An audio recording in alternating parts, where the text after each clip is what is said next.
विनंती करते की त्यांनी दीप प्रज्वलन करून कार्यक्रमाची सुरुवात करावी.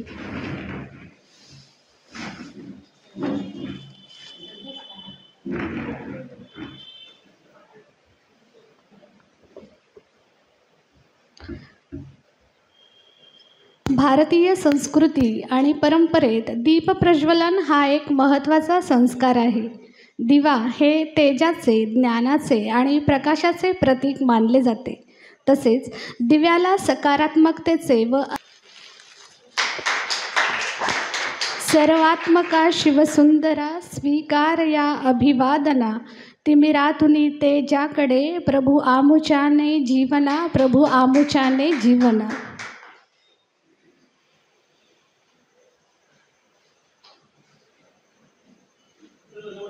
त्यांचा परिचय होईल. मी प्राध्यापक कोमल कोंडा मॅडम यांना विनंती करते की त्यांनी पाहुण्यांचा परिचय करून द्यावे. कोमल कोंडा madam.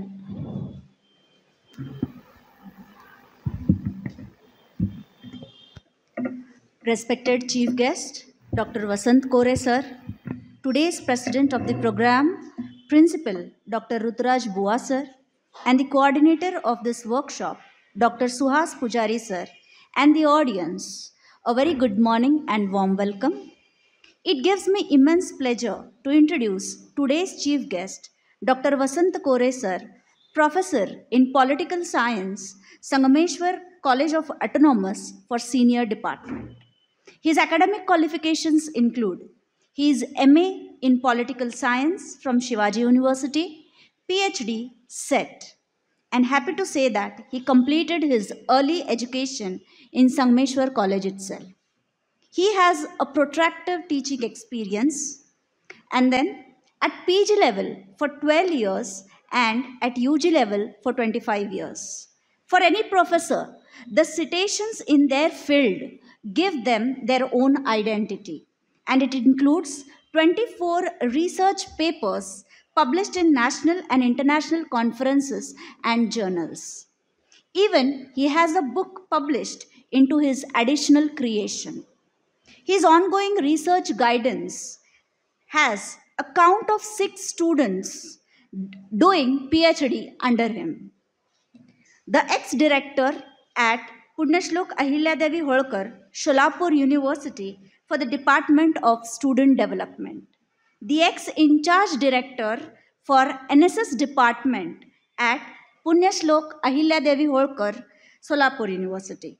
An in-charge dean for Faculty of Humanities at Punyashlok Ahilyadevi Holkar, Sholapur University. And also member of Management Council at Punyashlok Ahilyadevi Holkar, Sholapur University. It's an honor for all of us to have you here, sir, who being the student of this college and still has entangled his belongingness serving the same college. Welcome once again, sir. धन्यवाद madam. यानंतर मान्यवरांचे सत्कार संपन्न होतील. सर्वप्रथम मी संगमेश्वर कॉलेजचे प्राचार्य doctor Ruturaj बुवा सरांना विनंती करते की त्यांनी आजच्या या कार्यशाळेचे उद्घाटक पुण्यश्लोक अहिल्यादेवी होळकर सोलापूर विद्यापीठाचे मानव विद्या शाखेचे अधिष्ठाता डॉक्टर वसंत कोरे सरांचा सत्कार करावा.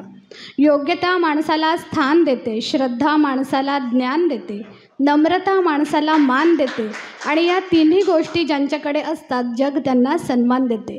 अशा या अतिथींचा या ठिकाणी सन्मान होत आहे. धन्यवाद सर. यानंतर कला शाखेचे उपप्राचार्य डॉक्टर सुहास पुजारी सरांना विनंती की त्यांनी प्राचार्य डॉक्टर ऋतुराज बुवा सरांचा सत्कार करावा.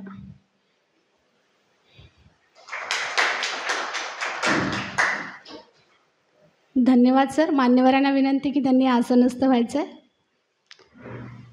यानंतर नवलेखक लेखन कार्यशाळेचे उद्घाटक व पुण्यश्लोक अहिल्यादेवी होळकर सोलापूर विद्यापीठाचे मानव विद्या शाखेचे अधिष्ठाता डॉक्टर वसंत कोरे सरांना विनंती की त्यांनी आपले मनोगत व्यक्त करावे.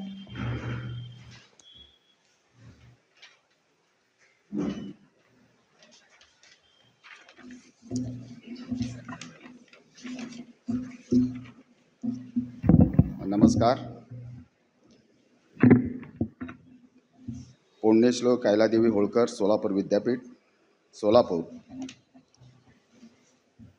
आणि संगमेश्वर कॉलेज सोलापूर यांच्या संयुक्त विद्यमानाने एकदिवसीय लेखन कार्यशाळेचा उद्घाटन झालं असं मी पहिल्यांदा जाहीर करतो। आजच्या या कार्यशाळेचे अध्यक्ष डॉक्टर ऋतुराज बुवा सर, या कार्यशाळेचे समन्वयक डॉक्टर सुहास पुजारी सर आणि समोर बसलेले माझे गुरु आणि त्याबरोबर बरेचसे माझे मित्र, प्राध्यापक मंडळी आणि साहित्य भाषा यामध्ये रुची दाखवणारे सर्व विद्यार्थी मित्रांनो,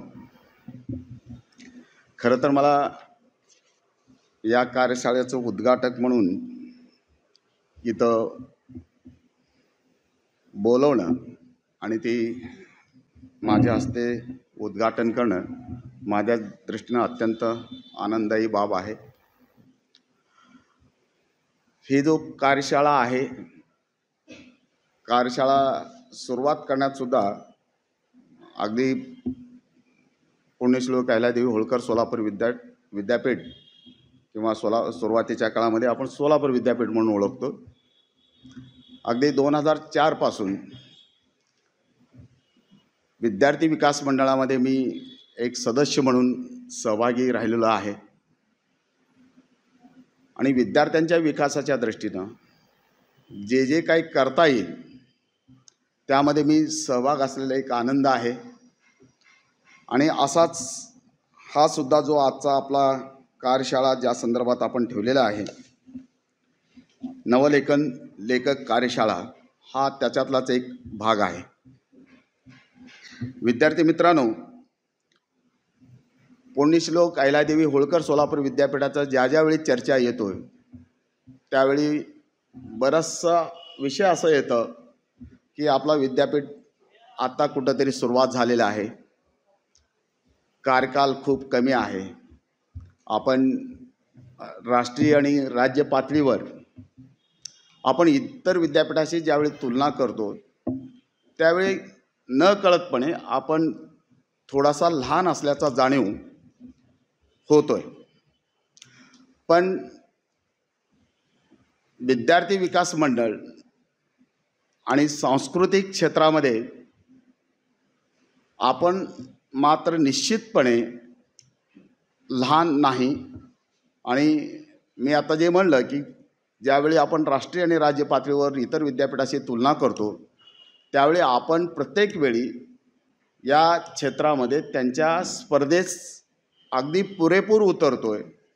आणि ज्या काही युवा महोत्सव असेल, युवा महोत्सवमधली जे काय राष्ट्रीय स्पर्धा असतील, त्या प्रत्येक स्पर्धामध्ये आपल्या विद्यापीठातले विद्यार्थी आपले कार्यकर्तृत्व दाखवून दिलेले की सोलापूर विद्यापीठ हे काही आता लहान राहिलेलं नाही, तर निश्चितपणे आपण अगदी काय म्हणू की प्रौढत्वाकडे जातो आहोत।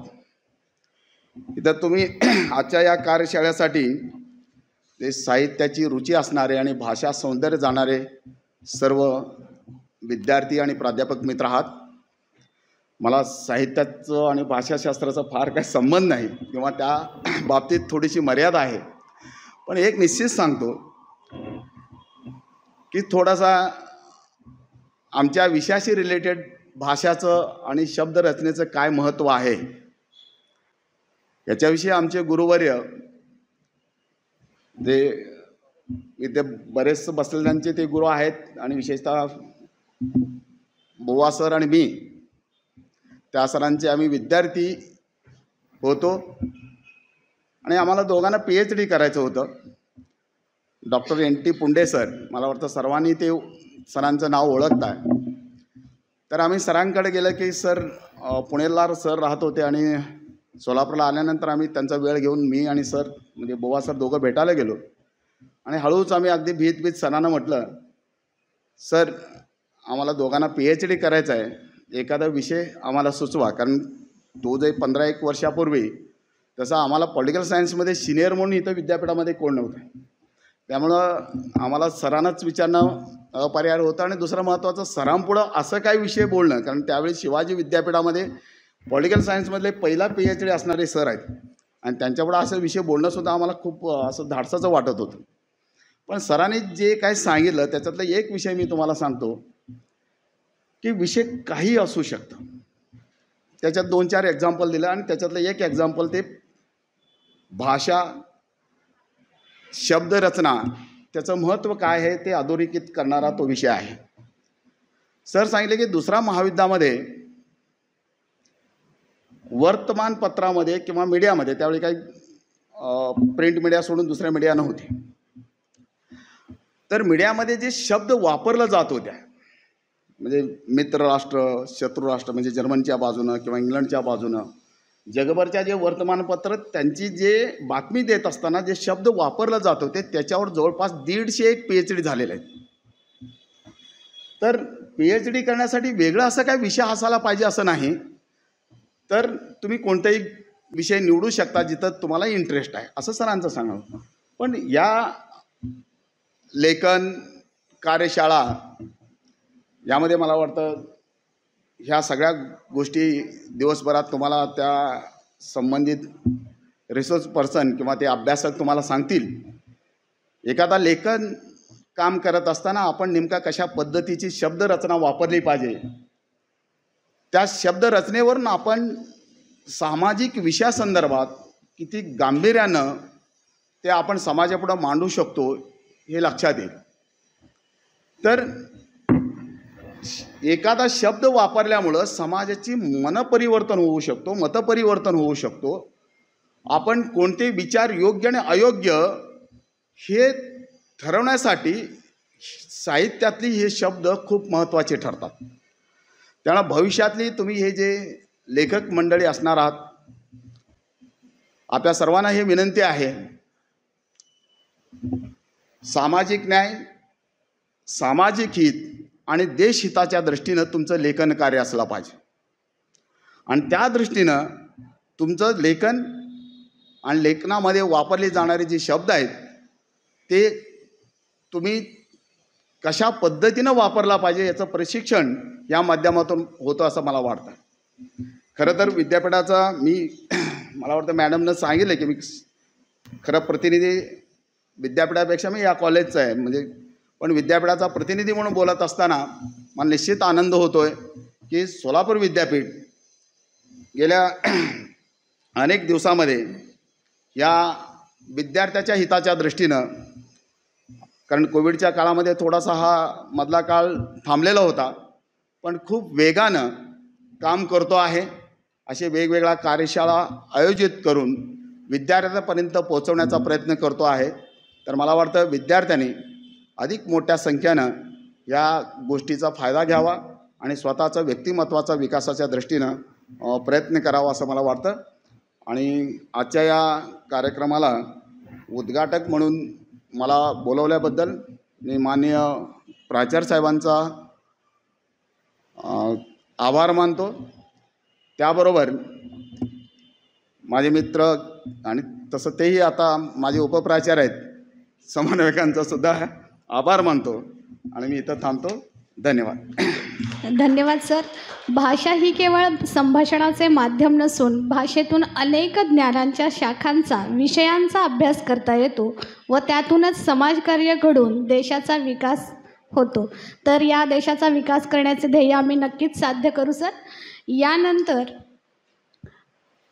पर्वतांनी कितीही मार्ग रोखले तरी नद्या त्यातून मार्ग काढून सातत्याने वाहत राहतात. अगदी त्याच पद्धतीने कितीही संकटे आली तरी त्यातून मार्ग काढून अविरत कार्यरत राहण्याची प्रेरणा आम्हाला देतात. ते म्हणजे आमचे प्राचार्य डॉक्टर ऋतुराज बुवा सर. मी ऋतुराज बुवा सरांना विनंती करते की त्यांनी कार्यक्रमाचे अध्यक्षीय मनोगत व्यक्त करावे.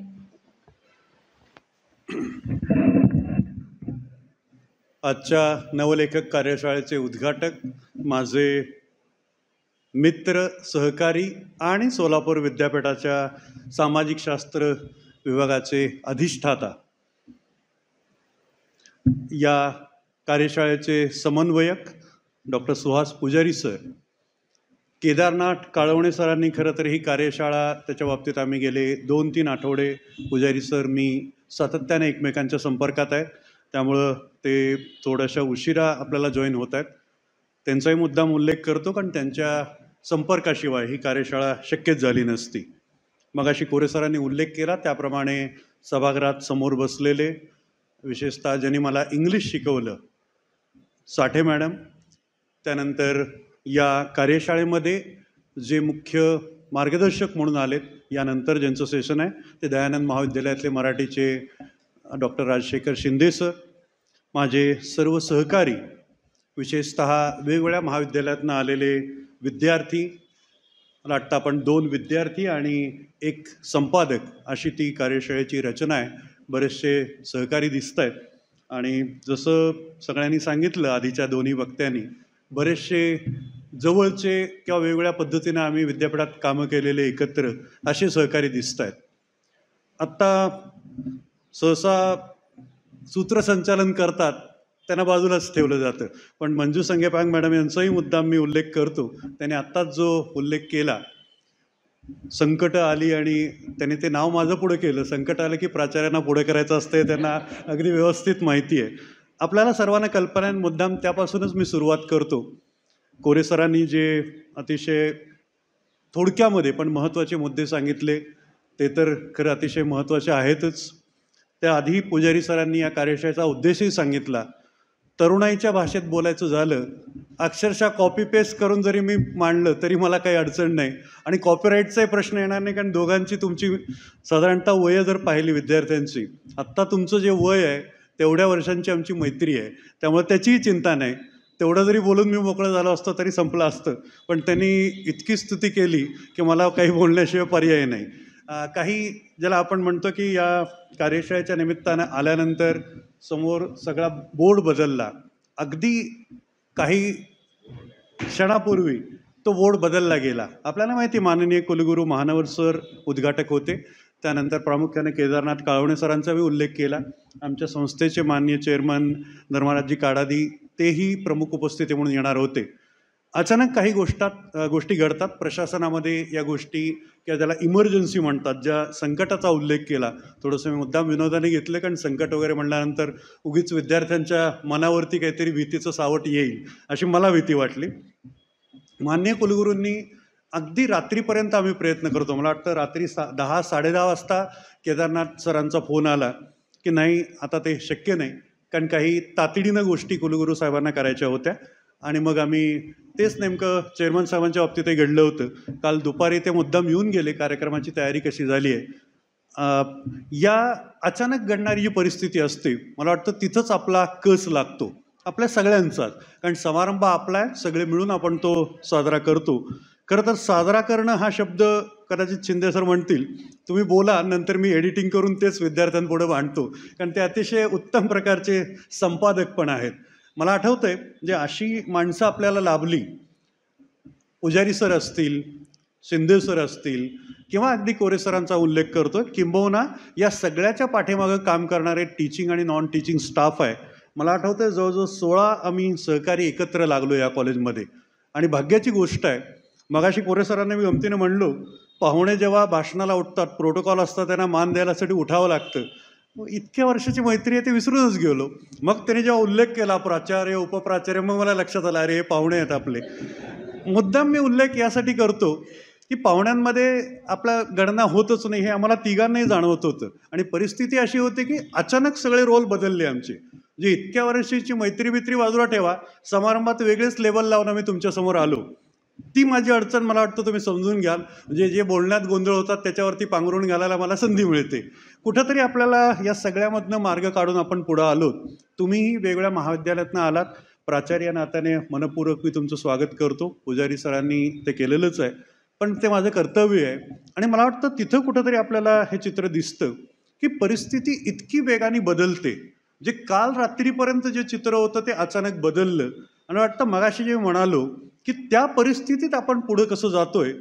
साहित्याला मला वाटतं वेगवेगळे जे संशोधक आहेत, खरं तर साहित्यामध्ये अनेक वर्ष अक्षरशः ज्यांना आपण म्हणू की आयुष्य त्यात त्यांनी योगदान दिलेलं आहे. शिंदे सर असतील, शिरीष देखणे असतील, किंवा अन्य 2, माझा त्यांचा वैयक्तिक परिचय नाही, पण विद्यापीठाने जी निवड केली आहे, केदारनाथ सरांशी मी बोललो, की इतके चांगले वक्ते जे आयुष्यभराची शिदोरी घेऊन ते तुमच्यापुढं मांडणार आहेत, भले ती 1 तासात असेल, ते खरं तर त्यांचं कौशल्य असतं आणि ते आपल्या कॉलेजला ही संधी दिली.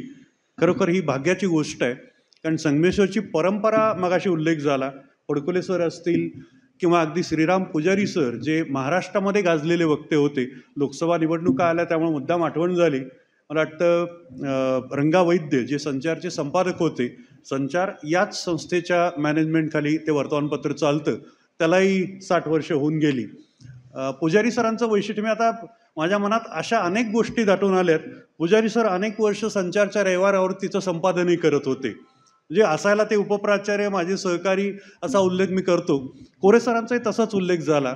तेव्हा ते विद्यार्थी कल्याण मंडळ होतं, तिथं आम्ही एकत्र काम केलेलं होतं. 2004 सालची आठवण निघाली मगाशी शिंदे सरांबरोबर चर्चा करताना. पहिला युवक महोत्सव विद्यापीठाचा कसा घेतला असेल आमच्या टीमलाच माहिती आहे. 19,000 विद्यार्थी फक्त FYचे, मानधन आणि धन दोन्ही नव्हतं. पाहुणे असे बोलवा जे मानधन घेणार नाहीत आणि खर्च जो आहे, स्वामी सर नेमके आमचे कॉलेजचे माजी विद्यार्थी पहिले कुलगुरू बनले. बोलण्याची अडचण, मला वाटतं शिवपूजे मॅडमही त्यावेळेला होत्या, मला आठवतंय. इतक्या सगळ्या अडचणीतनं पहिला युवक महोत्सव घ्यायचा. सोलापूर विद्यापीठ काहीच करू शकणार नाही इथपर्यंत आमची चर्चा झाली. आत्ता सिक्रेट सांगायला हरकत नाही, त्याला आता मला वाटतं 20 वर्ष झाली. कोरे सर तेव्हा आपल्या महाविद्यालयाचे टीम मॅनेजर म्हणून होते. आता या 20 वर्षापूर्वीची घटना मुद्दाम उल्लेख करतो. पैसा उपलब्ध नव्हता कारण सोलापूर विद्यापीठ रजिस्टरच झालेलं नव्हतं, अखिल भारतीय विद्यापीठाच्या यादीमध्ये अजून आलेलं नव्हतं. तशा अवस्थेत आम्ही घेतला. कुठलंही महाविद्यालय युवक महोत्सव घ्यायला तयारच नव्हतं.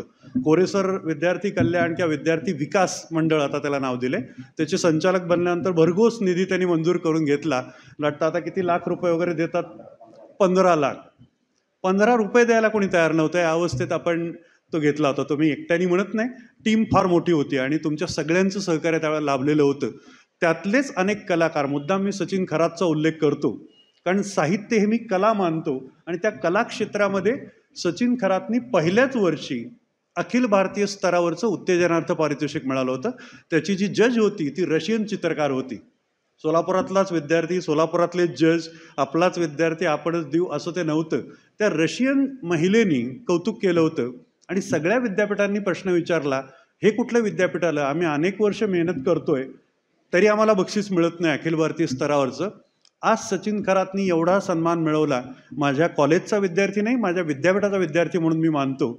आज कुलगुरू साहेबांच्या मागं जे अहिल्यादेवींचं चित्र आहे ते सचिन खरातनी काढलेलं आहे.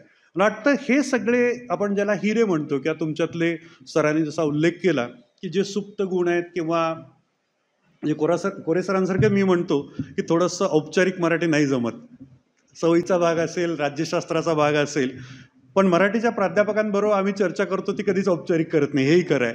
त्यामुळं थोडंसं एकमेकांमध्ये ती देवाणघेवाण चालते. त्या सगळ्या प्रक्रियेत मला एकच सांगायचं आहे की सृजन रंग, त्या स्पर्धेचं नाव पण तसंच आहे. सृजन शब्द माझी एक काय म्हणा सवय आहे, पुजारी सरांनाही अनेक वेळा त्रास देतो. सर जरा सोप्या मराठीत काही सांगता येतं का बघा, की मला जरा अवघड वाटतं, म्हणजे मी बोलताना ते मलाच समजेल की नाही अशी भीती वाटते. कोणीतरी विद्यार्थ्यांनी प्रश्न विचारला तर काय करायचं वर्गात. मग मला वाटतं हे सृजन नावाची प्रक्रिया शब्दाला अवघड वाटत असेल, मगाशी ते उल्लेख झाले, शब्द समजायला अवघड वाटत असेल. साध्या सोप्या भाषेत बोलायचं झालं तर कुंभार मातीची भांडी बनवतो, ते चाक फिरवतो, आपल्याला सगळ्यांना माहिती आहे. आता ते SEC नावाच्या प्रकारातनं कदाचित विद्यापीठ किंवा आपलं सरकार आणि आपली UGC आणायचा प्रयत्न करते. हे पारंपरिक कला आहे. त्या पारंपरिक कलेत मला वाटतं ते चाक फिरवल्यानंतर तो मातीचा गोळा घ्यायचा आणि तो चाकावरती ठेवायचा, त्याला जे वेगळे आकार दिले जातात मला वाटतं ते पाहण्यासारखं असतं. अनेक वर्षांची माझी इच्छा आहे, पण ते अजून बनवायची इच्छा माझी पूर्ण झालेली नाही. आपल्याला ते बनणं शक्यच नाही. ती माती, त्याचं भांडं ते तयार होणार, ते तुटणारच. ती जी कला आहे मला वाटतं त्याला सृजन असं आपण जर म्हणालो तर ते सगळे तुम्ही कलाकार, साहित्यिक भविष्यातले या अर्थानं तुमच्याकडे बघतोय, विशेषतः विद्यार्थ्यांकडं, आणि त्यांना घडवणारे सर्व तुम्ही आलेले संपादक, प्राध्यापक म्हणून जे आलात, मला वाटतं त्या सगळ्यांचं मी स्वागत करतो. शेवटी अनेक गोष्टींची चर्चा झाली. अध्यक्षीय समारोप करताना तोच मुद्दा पुढे आला. मगाशी बोलता बोलता सुद्धा तेच आलं, कारण सगळ्या परिस्थितीचा परिणाम तुमच्या साहित्यात दिसतोच. असं मानलं जातं मला आठवतं आहे साठे मॅडमनी अनेक गोष्टी इंग्लिश साहित्यातल्या शिकवल्या होत्या.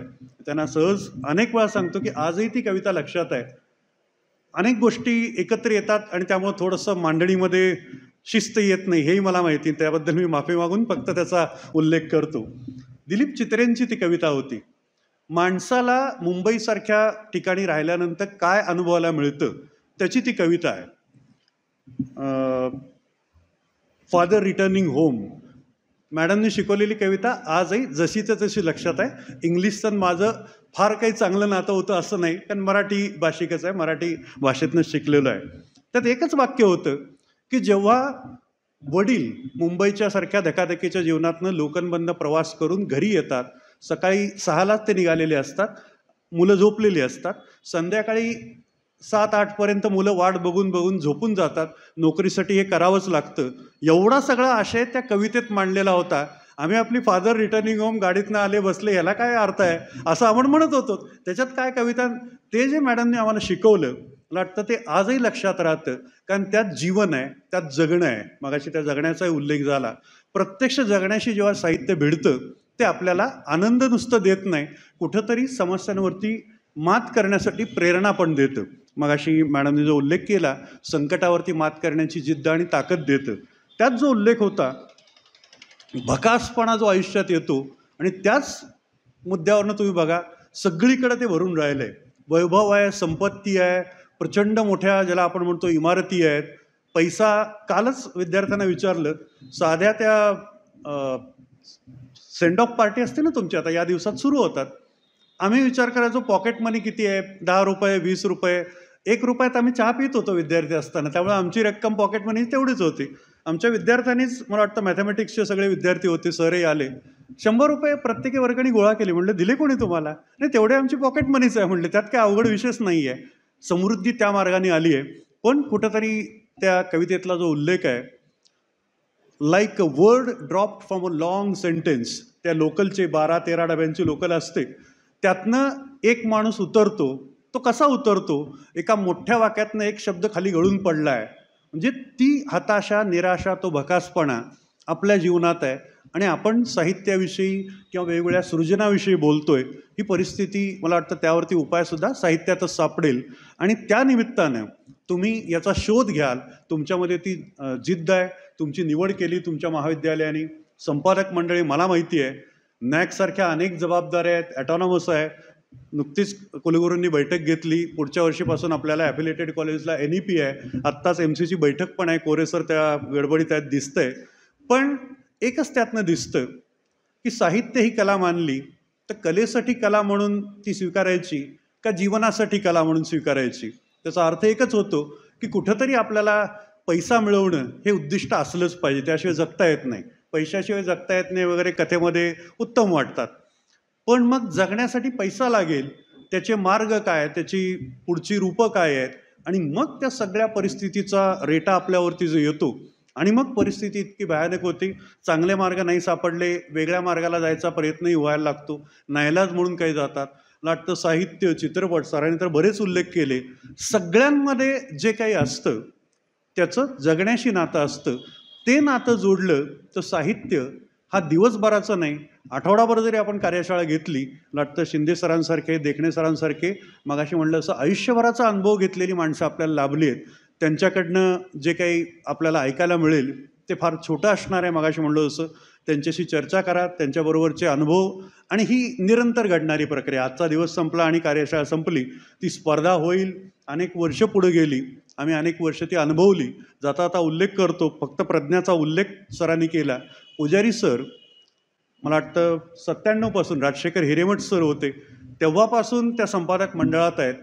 अनेक पारितोषिकं पुजारी सरांनी संपादक मंडळाखाली प्रत्यक्षात कॉलेजला मिळवून दिली, आणि विद्यापीठाला ते श्रेय त्यांनी दिलं. खरं तर आजच्या समारंभाचे अध्यक्ष त्यांनाच व्हा असा मी आग्रह धरला होता. ते म्हणाले नाही, मी होणार नाही. माझेही ते उपप्राचार्य आहेत, मी कला शाखेतल्या एका विभागाचा प्रमुख आहे, उपप्राचार्य नात्याने पुढचे आहेत. फक्त माझं एकच म्हणणं आहे की तुम्ही म्हणाल काय चाललं, हे आपल्या आपल्यातलीच ओळख करून देत आहेत. पण मुद्दा त्यात हे असं वाटणं साहजिक आहे. आमच्या मित्रांना वाटतं तुमचा समारंभ केला का, पण ही दोघंही माणसं इतकी दिग्गज आहेत की मीच त्यांच्या समोर बसून ऐकावं असं ज्ञान मी पुजारी सरांना विनंती करणार आहे की एक सत्र त्यांनी या कार्यशाळेत घ्यावं. त्या समारंभात त्या कागदावरती काय लिहिलेलं असेल, कोरे सरांसारखं वशिला आहेच आहे, सगळी मंजुरी मी करून दिलेली आहे असं त्यांच्या वतीनं जाहीर करतो, पण त्यांनी मार्गदर्शन करावं. विद्यार्थ्यांसाठी आग्रहानं तेच सांगतो, मोकळेपणाने बोलणं हेच संपत चाललं आहे, हे माझ्या साहित्यिक मित्रांनी मला सांगितलं. अगदी आत्तासुद्धा ती चर्चा झाली. व्यक्त व्हा आणि मुक्त व्हा म्हणतात ना, ते व्यक्त होण्याची साधनं, मग ती चित्रकला असेल, साहित्य असेल, कविता असेल, लेख असतील, कितीतरी गोष्टी आहेत आणि मला त्यात स्वारस्य आहे, आनंद आहे आणि तो आनंद घेण्यासाठी तुमच्याबरोबर मी आलो. मला वाटतं तुम्ही उत्स्फूर्तपणे, संख्या मर्यादित आहे मला माहिती आहे, वर्ग 200चा आहे, 200 भरले नाहीत हे माहिती, मला त्याची चिंता नाही. तुम्ही निवडक लोक जे आलात ते सगळे मिळून आपण काहीतरी भरीव काम करू. अहवाल द्यायचा आहे, तो अहवाल नुसता कागदावरती नसेल, प्रत्येकजण त्यात आपलं मत व्यक्त करेल. माझं तर म्हणणं आहे, ते प्रतिक्रिया व्यक्त करतात ना समारंभाचं एक डेकोरेशन म्हणून ते असतं, 1-2 जणांना पकडून बोलवायचं, ते काहीतरी आपलं म्हणतात फार छान कार्यक्रम झाला, कारण जायची घाई झाली असते, सर्टिफिकेट कधी मिळतं याच्याकडे लक्ष असतं. मी थोडासा प्रोटोकॉल तोडून असं सांगतो, प्रत्येक विद्यार्थ्यांनी आपली प्रतिक्रिया सगळं झाल्यानंतर थोडासा वेळ लागेल, 1 पानभर तुम्हाला रायटिंग पॅड दिलेलं आहे, ती व्यक्त करावी. त्या सगळ्या प्रतिक्रिया आम्ही घेऊ, एकत्र करू. आमचं प्रज्ञा नावाचं जे मॅगझिन आहे, सरस संपादक आहेत, त्याचा सारांश म्हणून त्यात आपण छापू की तुम्हाला काय मिळालं. ते जर मिळालं तरच आमची कार्यशाळा यशस्वी झाली असं मानेन. पुन्हा एकदा सगळे आपण इथं आला, उत्साहाने सहभाग घ्या. तो घ्याल. जेवणाची व्यवस्था उत्तम विटेकर सर आणि संगशेट्टी सरांच्या कमिटीने केलेली आहे. 25-25 वर्ष त्या कमिटीत काम करतात, त्यामुळे पदार्थ काय पाहिजे याच्यापासून सगळे आहेत. आणि आमच्यात काही कमी वाटलं तर शिवपूजे मॅडमसुद्धा याच कॉलेजमध्ये शिकवायला होत्या, त्यांना तर त्या क्षेत्रातलं ज्ञान भरपूर आहे, ते लगेच दुरुस्ती करूनही देतील. त्याचाही आस्वाद घ्या, त्याच्याबद्दलही प्रतिक्रिया व्यक्त करा. काही चुका झाल्या, काही त्रुटी आढळल्या तर आपण दुरुस्त करून घेऊ. सगळ्यांचं अजून बरंचसं बोलावं असं वाटतं, पण मला वाटतं दिवसभर आपण आहोतच. शेवटी मी येणार आहे समारोपाला, पण तुमचं म्हणणं ऐकण्यासाठी येणार आहे. तेव्हा आश्वासन देतो की मी नाही प्रतिक्रिया व्यक्त करणार, तुम्ही करायची आहे. सगळे आलात, पुन्हा एकदा मनपूर्वक स्वागत आणि तुमचं अभिनंदन करतो की तुम्हीच भविष्यात साहित्यिक म्हणून पुढे येणार आहात. कदाचित तुमच्यापैकीच एक प्रमुख पाहुणा म्हणून इथं असेल याची मी खात्री देतो. धन्यवाद. धन्यवाद सर. लेखन कौशल्य वृद्धिंगत करण्यासाठी आत्मअनुभव व आत्मपरीक्षण तसेच बदलत्या परिस्थितीचे अध्ययन केल्यास यश नक्कीच संपादन करता येईल व त्यातून जीवन सुंदर होईल. यानंतर या सुंदर अशा उद्घाटन सोहळ्याच्या आभाराचे कार्यक्रम होईल.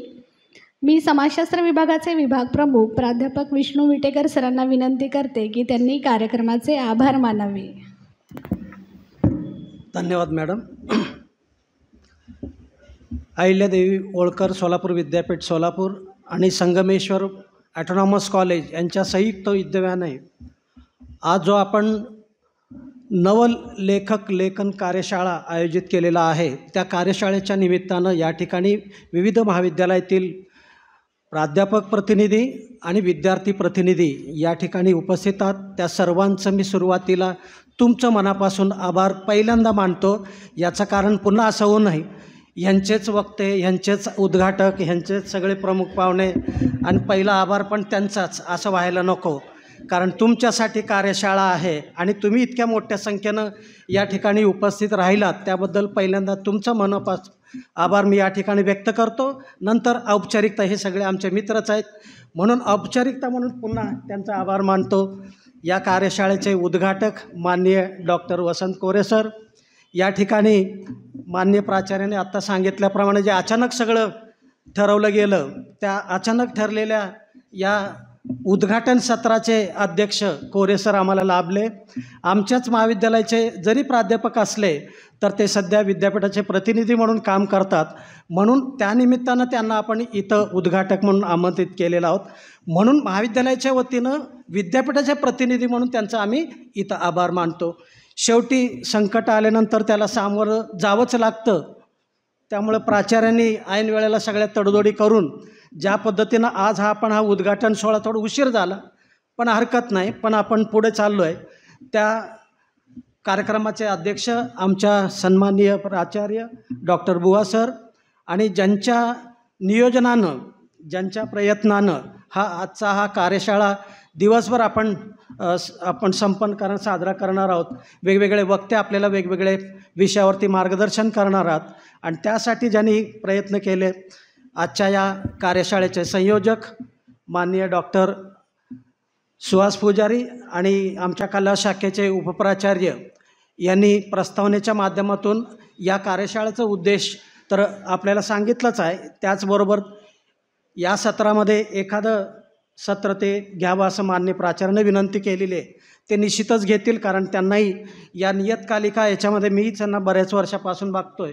जवळजवळ 25 वर्ष त्यांनी या नियतकालिका संगमेश्वर महाविद्यालयाचे संपादक म्हणून काम करत आहेत आणि शिवाजी विद्यापीठ असल्यापासून त्यांनी आमच्या महाविद्यालयाला म्हणजे शिवाजी विद्यापीठच्या कार्यक्षेत्रामध्ये दुसरा तिसरा क्रमांक सातत्यानं संगमेश्वरच्या प्रज्ञा नावाच्या नियतकालिकेला क्रमांक मिळवून देण्यामध्ये त्यांचा खूप मोठा वाटा आहे.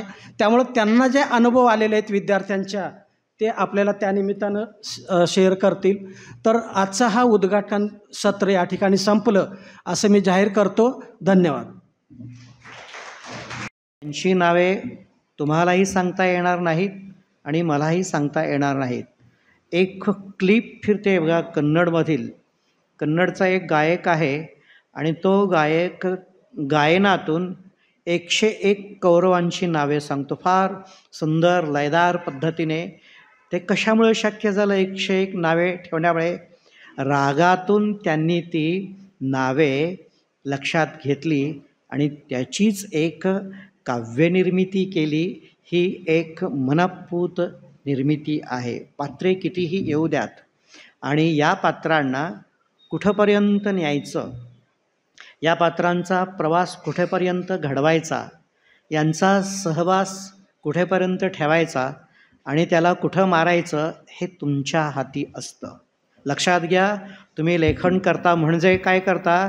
तुम्ही लेखन करता म्हणजे प्रत्यक्षात ईश्वराने जे विश्व निर्माण केलेलं आहे त्या विश्वापेक्षा सुंदर विश्वाची निर्मिती तुम्ही करणार आहात. प्रत्येक पात्राची उंची तुम्ही ठरवणार आहात. ईश्वर पात्राला निर्माण करून सोडतो. बोरावणीकर मॅडमनं निर्माण केलं. त्यांनी MA BA गोल्ड मेडल हे त्यांचं अर्जित आहे. पण तुम्ही जे पात्र निर्माण करता त्याला तुम्ही घडवणार आहात. त्याला सुंदर, सुघड, सुकर, ताशीव, रेखीव, आखीव तुम्ही करणार आहात आणि त्याच्या जीवनाचा आलेख तयार करणं हे तुमच्या हाती आहे. तेव्हा पात्र किती येतात, प्रसंग किती येतात याचा विचार करायचा नाही. त्याच्यासाठीच तर आपण आधी आराखडा घेतलेला आहे. हा आराखडा लिहायला तुम्हाला 2-3 दिवस लागेल. याचा विस्तार करायला 1 दिवस, 2 दिवस, 3 दिवस, 4 दिवस, 8 दिवस लागतील. दिवस लागू देत याचा विचार करू नका. पण कल्पना विस्तार करत असताना स्वतःशी संवाद साधला जाईल असा नीरव वेळ साधा. बहुतेकदा आपल्यासारख्या मध्यमवर्गीय कुटुंबामध्ये नीरव वेळ मिळणे म्हणजे रात्रीच्या 1 वाजल्यानंतर. आपलं मोबाईल आणि कॉम्प्युटर, TV घरात चालू असतो. प्रत्येकाचा TV घरात चालू असतो मोबाईलवर.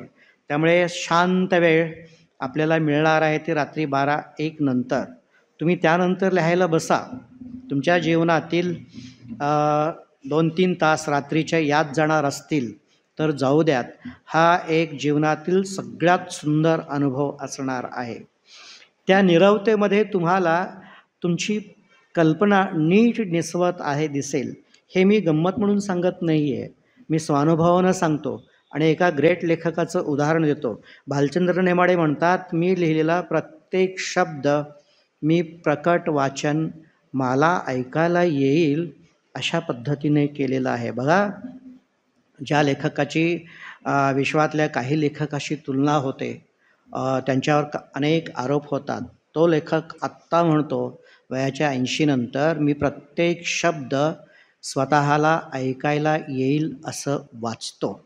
म्हणजे इथे काय करत असता तुम्ही? त्या विश्वाशी एकरूप होता आणि त्यातल्या काय चांगल्या खुबी आहेत, या खुबी आणखी कशा चांगल्या करता येतील याचा तुम्ही विचार करीत राहता.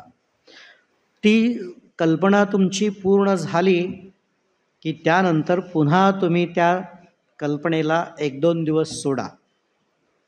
तुमच्या मनातून कागदावर शब्दांकित काय झालेलं आहे हे एखादा दिवस तुम्ही मनात घोळवा आणि हा जो खरडा तयार झालेला आहे त्या खरड्याला पुन्हा 1-2 दिवसांनी घ्या. तोपर्यंत तुमच्या मनावर अशी एक धुंदी दिसेल.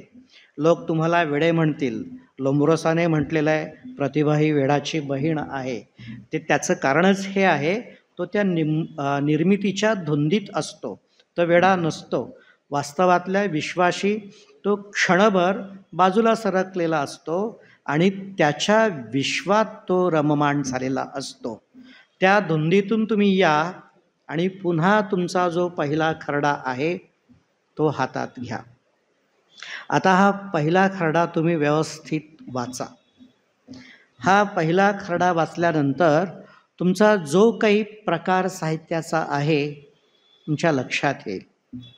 पहिला खरडा वाचत असतानाच तुमच्या डोक्यात तुम्ही जे लिहिलेलं आहे त्याला शीर्षक तुम्हाला द्यावंसं वाटेल. काही लोकांचं वेगळंच असतं, आधीच शीर्षक देऊन टाकलेलं असतात. कुस्करलेली सुमने, आधीच शीर्षक आणि मग सगळ्या पायऱ्या तयार करत जायच्या. असं करायचं नाही. आधी सगळा खरडा वाचा, नंतर मग तुम्हाला आता एक एक परिष्करणं म्हणजे बदल म्हणजे सुधारणा परिष्करण करत जायचं आहे. हा कुठला प्रकार आहे एकदा तुम्हाला कळला, समजा ही कथा आहे किंवा कथेतली दीर्घ कथा आहे किंवा या दीर्घ कथेत नाटकाचा भाग आहे, काहीतरी तुम्हाला कळेल आणि त्या परिष्करणातून तुम्हाला आता काही गोष्टी कळायला लागतील.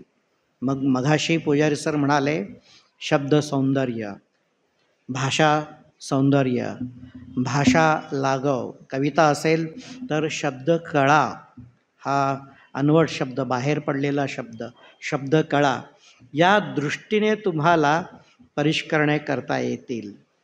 मग यातील संवाद काय आहेत, हे प्रसंग इथं नको आहे, हे पात्र इथे संपायला नको आहे, ह्या पात्राची उंची अजून वाढायला पाहिजे, या प्रसंगाचा विस्तार आणखी करायला पाहिजे, इथे निवेदन नको, नंतर येतो निवेदन म्हणजे काय, इथे निवेदन नको आहे, या ठिकाणी हे नको आहे, हे तुम्हाला हळू कळायला लागेल. अलगदपणे तुम्ही या गोष्टी करायच्या आहेत आणि या गोष्टी केल्यानंतर एकदा पुनर्लेखन करा. तुम्ही म्हणा सर एवढं केल्यानंतर पुन्हा एकदा पुनर्लेखन केलं पाहिजे. मी माझा पहिला लेख नासी फडक्यांच्यावरचा 12 वेळा लिहिला होता. पहिल्या लेखनात 48 पानं भरलेली होती आणि शेवटी 13व्या वेळाला लिहिल्यानंतर तो अक्षरशः 12.5 पानावर आला. 48 पानावरून 12.5 पानावर. तेव्हा आपली एक रचना गोळीबंद होते. मराठीतील काही ग्रेट अभिजात लेखक आहेत, त्यांचं साहित्य तुम्ही वाचा, ते कसं पुढे सांगतो. तुम्ही तुमचं साहित्य वाचलात आणि मग तुम्हाला त्यातली परिष्करणं करता आली, ती परिष्करणं करा आणि त्यानुसार पुन्हा त्याचा दुसरा खरडा करा. या दुसऱ्या खरड्याकडे पुन्हा जा. नाटकाच्या बाबतीत सर चांगले सांगतील, देखणे सर, अर्थात ते देखणेच आहेत. हा खरडा पुन्हा वाचल्यानंतर तुमच्या काही लक्षात येईल की माझ्या साहित्यात काहीतरी कमकुवत आहे किंवा काहीतरी स्पार्क आहे, त्याला आणखी कसं हायलाईट करता येईल याचा विचार करा. आणि दुसऱ्या तिसऱ्यांदा वाचून झाल्यानंतर आता तुम्हाला लक्षात येईल बस मेरे बस की बात नाही, इट्स इनफ असं वाटलं की मग ती चवड घ्या. त्याला आपण पांडुलिपी म्हणायचं.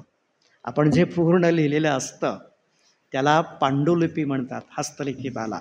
आता काही लोक कॉम्प्युटर वापरतील, परंपरेतला शब्द आहे पांडुलिपी. हे पांडुलिपी घ्या, पुजारी सरांच्याकडे जा, बोरामणीकर साठे मॅडमकडे जा, देखणे साहेबांच्याकडे जा किंवा विटेकर सरांच्याकडे जा आणि त्यांच्याकडून ते दृष्टी टाकायला सांगा. हे सगळे आजच्या पिढीचे शिक्षक खरोखरच तत्पर आहेत. मी माझी आठवण सांगतो. मी 12वीच्या सुट्टीत परीक्षा दिल्यानंतर कादंबरी लिहिली होती. माझ्या शिक्षकाला FYBAला ॲडमिशन घेतल्यानंतर सर हे जरा तपासून द्यावं म्हणून ती कादंबरी दिली. सरांनी ती कादंबरी घेतली हस्तलिखित स्वरूपातली आणि मी दरवर्षी विचारायचो, झालं का हो सर? अरे ते नाही ना झालं. निरोप समारंभ झाला आणि त्या दिवशी सर म्हणाले, अरे इकडे ये, तू मला काहीतरी दिला होतास, हे घेऊन जा. वाचून झालेलं नाही.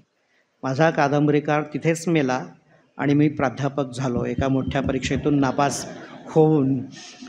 तर आत्ताच्या पिढीचे शिक्षक अतिशय तत्पर आहेत. ते तुम्हाला तपासून काही सूचना करतील आणि मग पुन्हा तुमचं अंतिम परिष्करणाला सुरुवात होणार आहे. तुमचे सर सांगतील, अरे ही लघुकथा आहे, हां, किंवा सर सांगतील, अरे नाही हे व्यक्तिचित्रण आहे, किंवा सर सांगतील हे अमुक आहे तमुक आहे. मग तुम्हाला तुमचा फॉर्म कळेल. मला कशात गती आहे किंवा कोणत्या स्वरूपाचं लेखन मला इथून पुढे करायचं आहे किंवा करता येणार आहे. असंच आहे का सर कथाच लिहिल्यानंतर पुढे काही? असं काहीच नाही. पुढे तुम्हाला मार्ग मिळतील. सुरुवातीला छोट्या फॉर्मकडे जा, जो अवघड असतो. छोटा फॉर्म फार अवघड असतो, तिकडे जा. म्हणजे हळूहळू चांगले संस्कार झाल्यानंतर मोठ्या फॉर्मकडे आपोआप तुम्हाला जाता येईल.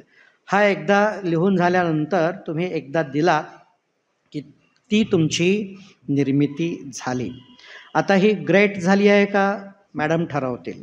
आता मी बोललो किंवा बोलता आलं, बोललोच नाही, हे अध्यक्षीय मनोगतात मॅडम सांगतील. तसं तुम्ही दिलात तर तुमचे सर सांगतील हे उत्तम झालं आहे, हे प्रकाशनायोग्य झालेलं आहे. आमच्याकडे एक BSCची विद्यार्थिनी होती. ती आली आणि एक कथा 2016साठी एक कविता माझ्याकडे दिली. म्हटलं कविता खूप आलेल्या आहेत, तुझ्या कवितेत काहीतरी कथा दिसते, तू लिहून काढ. सर मला लिहिता येणार नाही. कशावरही लिही. म्हणले व्यक्तिचित्रण ते काय असतं सर? कसं करायचं? तुझ्या गावात कोणी वेडा माणूस आहे का? आहे सर. गण्या नावाचा वेडा आहे, त्या गण्यावर तू लिही. म्हणजे कसं लिहायचं? म्हणजे तो कसा गावात फिरतो, काय बोलतो, काय करतो, हे सगळं तू लिहून काढ. त्या मुलीनं वाडकर नावाची मुलगी कासेगावची लिहून आणलं आणि दुसऱ्या परिष्करणामध्ये ती सुंदर गण्याचं व्यक्तिचित्रण करू शकली. पुढील 3 वर्षामध्ये ही मुलगी व्यक्तिचित्रणात पहिला दुसरा बक्षीस सृजनरंगामध्ये मिळवत राहिली. म्हणजे तुम्हाला फॉर्म कळला की मग तुम्हाला एक चिंता मिटते. तेवढं लिहिता आलं म्हणजे आपल्याला लिहिता आलं का? अजिबात नाही, अजिबात नाही.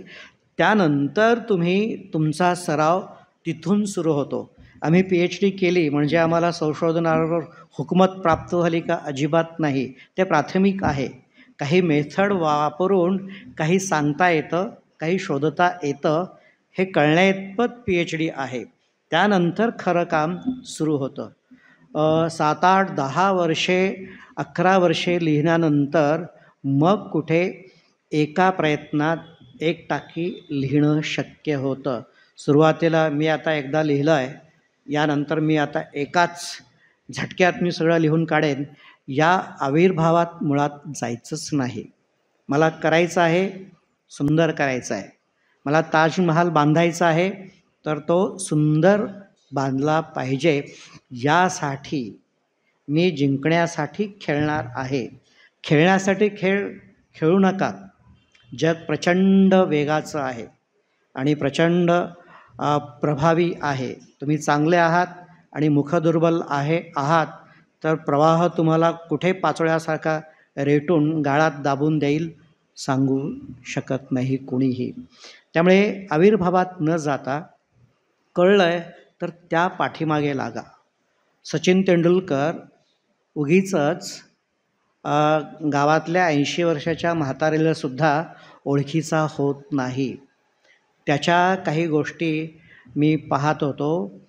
मेच्या महिन्यात क्रिकेट खेळताना तो रात्री उठून 3-3 लिटर पाणी प्यायचा. रात्री दिवसभर खेळून. का बरे? तर दिवसभर माझ्या शरीरात आर्द्रता राहिली पाहिजे. खेळताना मी भरपूर पाणी पिऊ शकत नाही. जड होतं. शॉट्स मारता येत नाहीत, प्ले करता येत नाहीत, टोलवता येत नाहीत. पोट भरलेलं असेल तर बॅट उंचून टोलवणे शक्य होत नाही, हे त्याचं सचिनचं मत आहे. तर इतकं कष्ट तो अविरत अखंड शेवटच्या दिवसापर्यंत घेत राहिलेला होता. आपल्याला एक कथा जमली म्हणून आपण लागलीच आविर्भावात न जाता सातत्याने सराव करावा. आता तुम्हाला लिहायला जमायला लागल्यानंतर तुमची खरी मशागत इथून सुरू होते. खरं तर जे स्कूल ऑफ आर्ट आहे, लता मंगेशकर इंटरनॅशनल संगीत विद्यालय निघालेलं आहे. वेगवेगळ्या घराण्यांची शिकवण सांगीतिक क्षेत्रात आहे. हे सगळं असताना ग्रेट कलावंत काळ आपल्या चाळणीतून कुठेतरी एखाद्या प्रदेशात टाकत राहतो. वाङ्मयाच्या बाबतीत कुठलंच स्कूल नाही आहे, कुठलंच विद्यापीठ नाही आहे. पाश्चिमात्यांमध्ये जे शिकवलं जातं ते केवळ तांत्रिक स्वरूपात आहे. आपल्याकडे वाङ्मय शिकवलं जातं, त्यांच्याकडे विचारप्रवृत्ती शिकवली जाते. इथंच तर मूळ फरक आहे. आपण पाश्चात्यांचा अधिक विचार करतो, पौर्वात्यांचा विचार कमी करतो. परिणामी आपण वस्तुनिष्ठतेचा अभाव आता भोगत आहोत.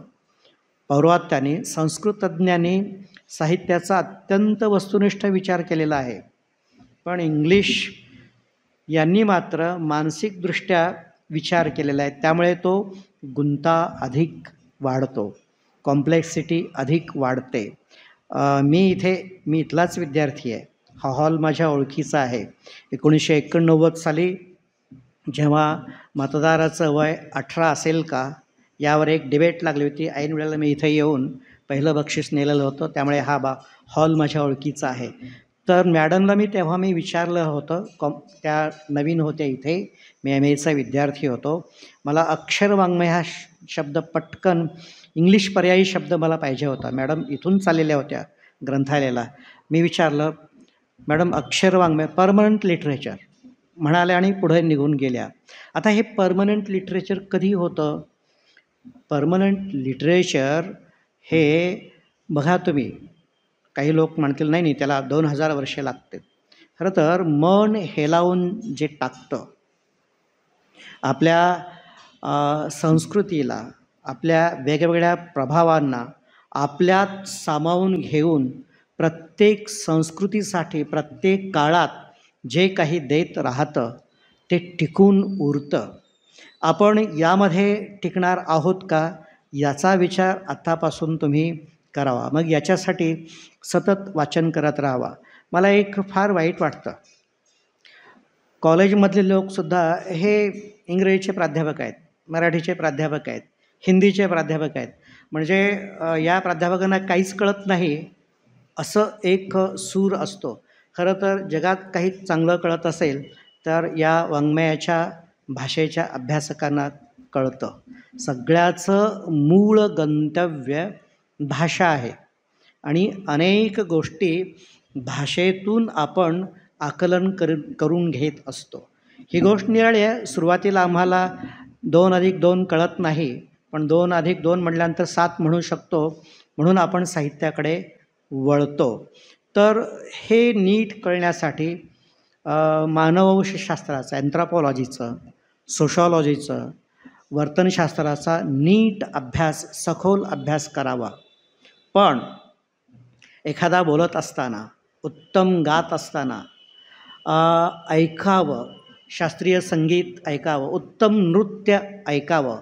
एखादी नृत्यांगना नृत्य करत असताना ती नृत्यांगना आहे म्हणून तिच्याकडे न बघता तिचा पदन्यास कसा होतो आहे, तिचे विभ्रम काय आहेत आणि त्या विभ्रमातून ती कोणती कथा सांगते आहे ती जे अंगुली दर्शन करत असते त्या अंगुली दर्शनाचा काय अर्थ आहे, विभ्रम शरीरावरील जे बदल ती दाखवते आहे, या बदलातून कुठली कथा ती व्यक्त करत आहे हे समजून घेण्याचा प्रयत्न करावा. उत्तम गायन ऐकावं, उत्तम वादन ऐकावं, उत्तम लोकसंगीत ऐकावं, भजन कीर्तन हे तर ऐकलंच पाहिजे. त्याच्याशिवाय तुम्हाला उत्तम कविता सांगता करता येत नाही. अरुण कोलटकर नावाचा एक कवी आहे, फार ग्रेट कवी आहे. खरं तर मराठीतला मर्ढेकरांच्यापेक्षा अतिशय ग्रेट कवी. या कवीच्या कविता वाचल्या की कधीकधी असं वाटायला लागतं, अरे यात उखाण्याची लय आहे, यात प्रहेलिकाची लय आहे. स्त्रिया नाव घेतात, एक होता राजा, त्याचा होता राजवाडा, राजवाड्यात होत्या 3 राण्या, असं अनेक कड्याच्या कड्या, ही लय घेऊन अनेक उत्तम कविता त्या अरुण कोलटकरांनी निर्माण केलेल्या आहेत. तुम्ही जर भजन ऐकलेलं नसेल, कीर्तन प्रवचन ऐकलेलं नसेल तर तुम्हाला सुंदर खुबी असतात. या लोकलयीच्या लोकतत्वाच्या चांगल्या गोष्टी तुमच्या साहित्यात आणता येत नाहीत. जगभरातील जे सुंदर साहित्य आहे ते सुंदर साहित्य लोकतत्वाच्या आधारामुळे टिकलेलं आहे. बघा तुम्ही सर देशमुखांचंच साहित्य बघा, सोलापूरच्या डांगोरा एका नगरीचा कादंबरी घेतली तर परंपरेचं काही त्यात आहे, तर ते तुम्ही घेतलात तर तुमचं साहित्य सुंदर होत राहतं. भरपूर वाचलं पाहिजे, भरपूर ऐकत राहिलं पाहिजे. आपले कान आणि डोळे जर आपण उघडे ठेवून पाहत राहिलात, चालत राहिलात तर तुम्हाला नीट चांगलं लिहिता येईल. साहित्य तुमचं कसं असलं पाहिजे, आपण लिहितो आहोत, हे लिहित असताना समोरच्याला सारखं पुढं जावंसं वाटलं पाहिजे. तो तुमची एखादी कथा वाचतोय 15, 20, 30 मिनिटे, तर त्यांनी 30 मिनिटे वाया का बरं घालवावेत? एक पान वाचलं, एक परिच्छेद वाचल्यानंतर त्यांनी सोडून द्यावं, सोडून देऊ नये. तो तुमच्या कथेत गुंतून राहिला पाहिजे, म्हणून उत्सुकता निर्माण केली पाहिजे. त्याला तुमच्या कथेविषयी, तुमच्या कवितेविषयी कुतूहलाची निर्मिती झाली पाहिजे. या खुबी तुम्हाला हळूहळू यायला लागतात, शिकायला जमतात, हे शक्य आहे. या वयापासून तुम्ही जर हे केलात तर हे शक्य आहे. म्हणून साहित्य ही एक सर्वश्रेष्ठ कला वाटायला लागते. साहित्य रांगोळी काढल्यानंतर 15-20 मिनिटांनी, अर्ध्या तासाने, 6 तासांनी ती वाऱ्याच्या हलक्याशा सरीनिशी पुसून जाणार आहे हे रांगोळी काढणाऱ्या व्यक्तीला माहीत असते, पण तरीही ती रांगोळी मनापासून मन लावून काढते. ती का काढत असते? कारण तिलाच त्या रांगोळीतून परिपूर्ण व्यक्त व्हायचं असतं. एखादा लेखक हे करत असतो तर का करत असतो? त्याला त्यातून त्याचे विचार भावनात्मक पद्धतीने पेरायचे असतात. कुसुमाग्रज यांची एक कविता आठवते, सरणावरती पेटताच प्रयते आमची, त्या ज्वालातून उठतील भावी क्रांतीचे नेते. माझं प्रेतमय शरीर आता स्वाहा होणार आहे, पण या ज्वालातून द्वेषाने माझे बांधव देशाच्या संरक्षणासाठी उभे राहतील. म्हणजे काय? ती कविता तुम्हाला नवीन विचार देते आहे. हे इतर कलांच्या बाबतीत घडत नाही. तुम्ही विषय आधी ठरवा. कल्पना सुचली आहे, त्या कल्पनेतला विषय काय आहे तुम्हाला कळलं पाहिजे. एकदा विषय कळला मग त्या विषयासाठी तुम्ही आशय कसा कसा घेणार आहात. आशय म्हणजे विषय नव्हे. त्या कल्पनेत काहीतरी एक विषय असतो आणि त्या विषयाच्या स्पष्टीकरणासाठी ज्या बाबी घेतात तो सगळा आशय असतो. उदाहरणार्थ, शाळा ही मिलिंद बोकेलांची कादंबरी आहे, फार सुंदर कादंबरी आहे. या कादंबरीवर फार जहरी टीका झाली. ही सामाजिक कादंबरी नाही. जर शाळा हे घटकच समाजाचा भाग असेल आणि विद्यार्थी हे कुटुंबातील समाजातील असतील तर ही कादंबरी सामाजिक स्वरूपाची नाही कशी?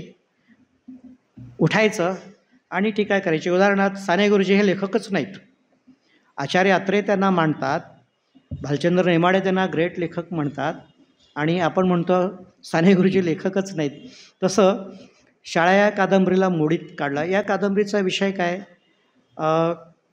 इयत्ता 9वीच्या वर्गातील विद्यार्थ्यांचा गट, आणि या विद्यार्थ्यांना आत्ता त्यांच्या मनात काहीतरी येतं आहे, ते पौगंडावस्थेतून बाहेर पडत आहेत, आणि मी काहीतरी करू पाहतो, हा एकच कुतूहलाचा भाग आहे.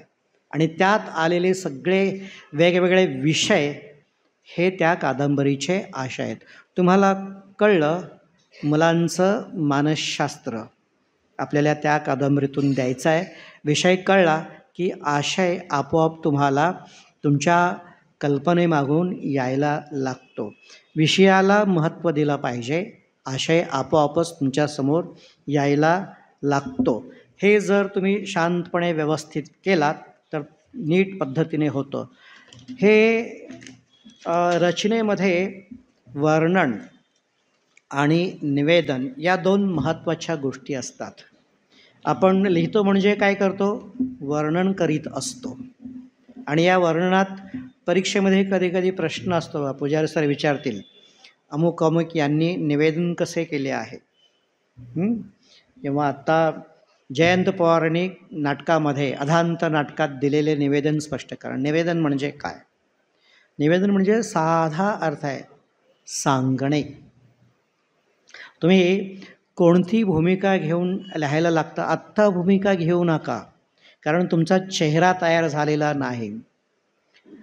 भूमिका तेव्हा घ्यावी तुमचा एक चेहरा तयार झालेला आहे, तुम्हाला काही विचार करता नीटपणानं येत आहे, आणि एकंदर विचारावरती एक तुम्हाला हुकूमत आलेली आहे. अनेक वाद तुम्ही पाहिलेले आहेत, आणि आता या वादाला मी माझ्याजवळ घेतल्याशिवाय आणखी कुणी या वादाला कोणीच न्याय देऊ शकत नाही असं वाटेल, तेव्हा तुम्ही त्या वादाला जवळ करा.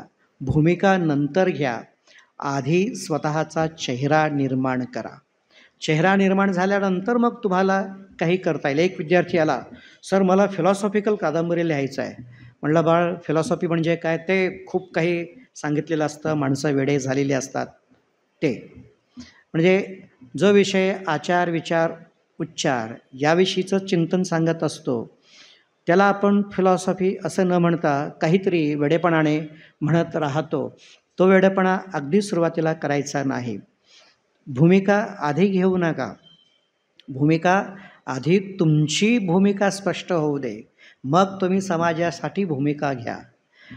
लेखक वर्णन करत असताना चांगल्या पद्धतीने मी लिहिलं आहे, आणि आज लिहिल्यानंतर उद्या सर्वसामान्य लोक दिवसभर पाय खोडून जगण्यासाठी, रात्री देवाचं नाव घेऊन झोपणाऱ्या लोकांना तलवार काठ्या घेऊन लढायला लावणारं साहित्य आपण निर्माण करू नये.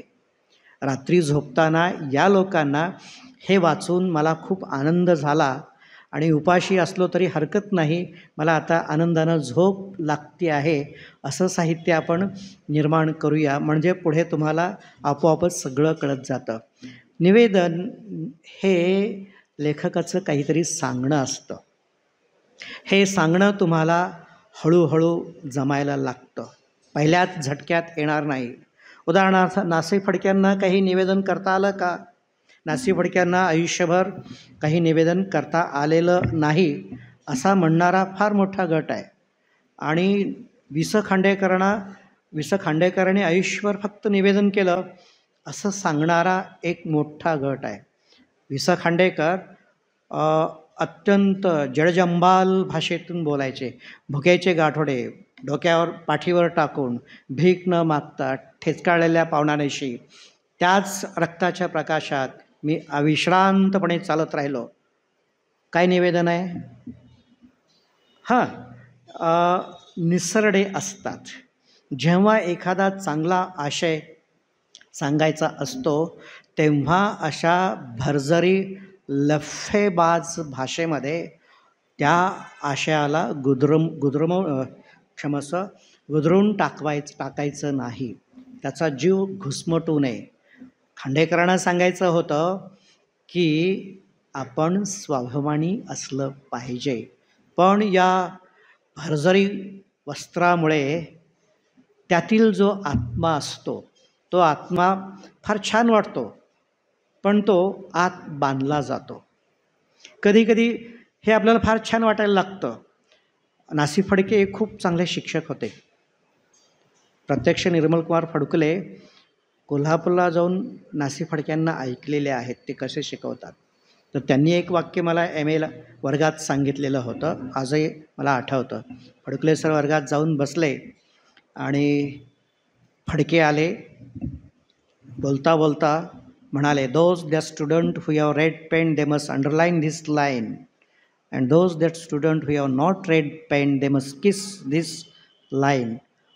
असं काहीतरी ते पेरून जायचे. आता यात आहे काय? यातही काही नाही, पण काळाच्या ओघामध्ये कुठेतरी आपल्याला खांडेकर टिकलेले दिसतात. ते कशासाठी? कुठली तरी एक भूमिका. फडक्यांनी भूमिका घेतलेली होती का? फडक्यांनी घेतलेली भूमिका होती, पण ती कलावादाची होती आणि कलावाद हा नेहमीच थोडासा डळमळीत झालेला आहे. अनेक कला आहेत. बोलण्याची सुद्धा कला आहे. पुजारी बोलतात आणि मी बोलतोय, फरक आहे. हां, आमच्या दोघात सुसह्यते आहेत, मी असह्य आहे. या दोन पद्धती असतात. इथे याच कॉलेजमध्ये खूप मोठे प्राध्यापक गुरुवर्य निर्मलकुमार फडकुले होते. लफेबाज जडजंबाल त्यांची वाणी होती आणि ही नेहमी घोंगावत राहायची. दुसरे शिवाजीराव भोसले संततधार, रातवा वाटावा अशी त्यांची वाणी होती. प्राचार्य शिवाजीराव राम शेवाळकर यांचं भाषण म्हणजे शहाणपण आणि ज्ञान, शहाणपण आणि ज्ञान यांचा रुजुवात असायचा. महाराष्ट्र कोणाला लक्षात ठेवतं? तिघांनाही लक्षात ठेवतं. मी तिघांनाही खूपदा मनसोक्त ऐकलं आहे. माझ्या हृदयात कोण जवळचं आहे? गुरु म्हणून फडकुले सर माझ्या जवळचे आहेत, पण मी कोणाला स्वीकारतो? आत्मज म्हणून मी शेवाळकरांना स्वीकारतो. प्राचार्य शिवाजीराव भोसलेंना मी अविरत इतकं ऐकलेलं आहे, एकही त्यांचं भाषण सोलापुरातलं सोडलेलं नाही. पण शिवाजीराव भोसले माझ्यापासून थोडेसे लांब राहिले. ती कला आहे. अर्थात त्यांचं तंत्र मला येतं. आत्ता मी काही मिनिटे शिवाजीराव भोसल्यांच्या पद्धतीने मी बोललो आहे, पण ही कला आहे. कला तुम्हाला आत्मसात करता येते, पण जी कला अतिशय थोर असते, संबंध जगाचा उद्धार करू शकते, विचार देऊ शकते, अशा कलेला आपण आत्मसात करावं. आणि हे आत्मसात करण्याचं तुमचं वय आहे. तुम्ही त्या उत्सुकतेपोटीच इथे आलेला आहात. तुमच्या प्राध्यापकांनी तुम्हाला त्यासाठीच पाठवलेलं आहे.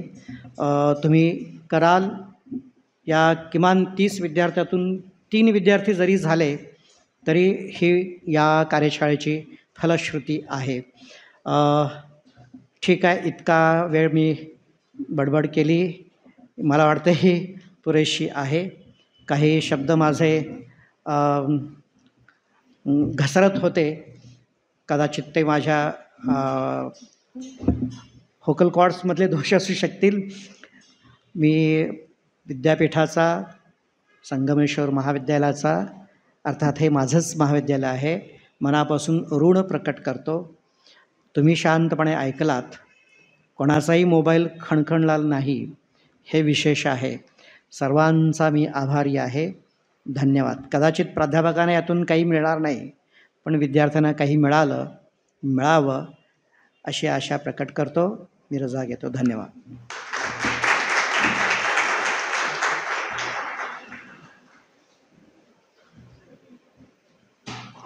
धन्यवाद सर.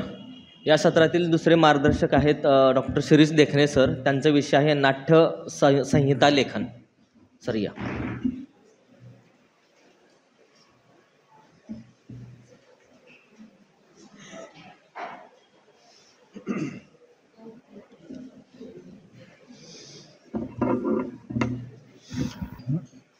आदरणीय प्राध्यापक वर्ग,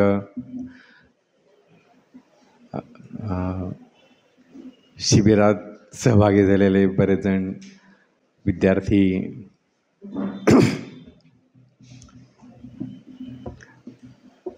मी सुरुवातीलाच विद्यापीठ आणि संगमेश्वर कॉलेज यांचे आभार मानतो की त्यांनी मला इथं बोलण्याची एक संधी दिलेली आहे.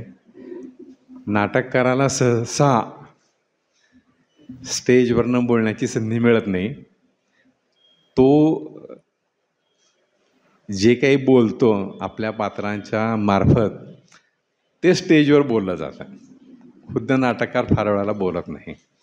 अर्थात वसंतराव कानेटकर वगैरे असे होते की ते प्राध्यापकच होते, ते बोलायचे. प्राथमिक ज्या गोष्टी आहेत लेखनाच्या त्या डॉक्टर राजशेखर शिंदे यांनी अतिशय सुंदररित्या समजावून सांगितलेल्या आहेत. त्यामुळे तो एक माझा सांगण्याचा जो एक भाग आहे तो कमी केला आहे, त्याबद्दल मी त्यांचे आभार मानतो. की काय काय करायला पाहिजे, म्हणजे आता खरडा किती आहे वगैरे हे जे माझ्या डोक्यात होतं की हे पण सांगणं गरजेचं आहे, पण सुदैवाने तो भाग आलेला आहे. नाटक किती जणांनी तुमच्यापैकी पाहिलेलं असेल मला माहिती नाही. एकमेकांबरोबर आपण नाटकं करत असतो, तो भाग वेगळा, पण ते पण नाटकच असतं. प्रत्यक्ष नाटक रंगभूमीवरचं ज्यांनी बघितले त्यांचं तर हां, ते पण सिनेमा सगळ्यांनी बघितलेला असेल, जे थिएटरमध्ये घरात कुठं का होईना. आता सिनेमा हा जो प्रकार आहे ते पण एक नाटक आहे. ते कॅमेरासमोर घडवून आणलेलं नाटक आहे. जसं रंगभूमीवर घडवलेलं असतं तसं ते एक नाटक आहे. त्यामुळे नाटक आणि सिनेमात फक्त एक कॅमेराचं माध्यम हा फरक वगळता फारसा काही बदल नसतो. नाटक म्हणजे आता जी एक साधारण व्याख्या दिली जाते की तो एक सत्याचा आभास असतो. की स्टेजवर जर काही चाललेलं आहे तर ते तुमच्या आमच्या आयुष्यात कुठंतरी घडलेलं आहे, त्याचा एक आभास निर्माण केलेला असतो. इंग्लिशमध्ये त्याच्यासाठी खूप सुंदर शब्द आहे मेक बिलीव्ह असा, की ते तुम्हाला जे चाललं ते खरं वाटायला पाहिजे, खरं वाटतं. किंवा आता सिनेमातसुद्धा काहीतरी खून बिन होतो, तुम्हाला वाटतं अरे बापरे खरंच खून झाला आहे, प्रत्यक्षात झालेला नसतो, पण ते मेक बिलीव्ह असं ते सगळं आहे. ते सत्याचा आभास तो निर्माण केलेला असतो. आता सरांनी मगाशी जसं सांगितलं तसं तुम्हाला तुमचा काय म्हणता येईल की तंत्र आपण काय नक्की लिहू शकतो, कथा, कविता, कादंबरी, नाटक, एकांकिका, ह्याचा शोध घ्यावा लागतो प्रत्येकाला.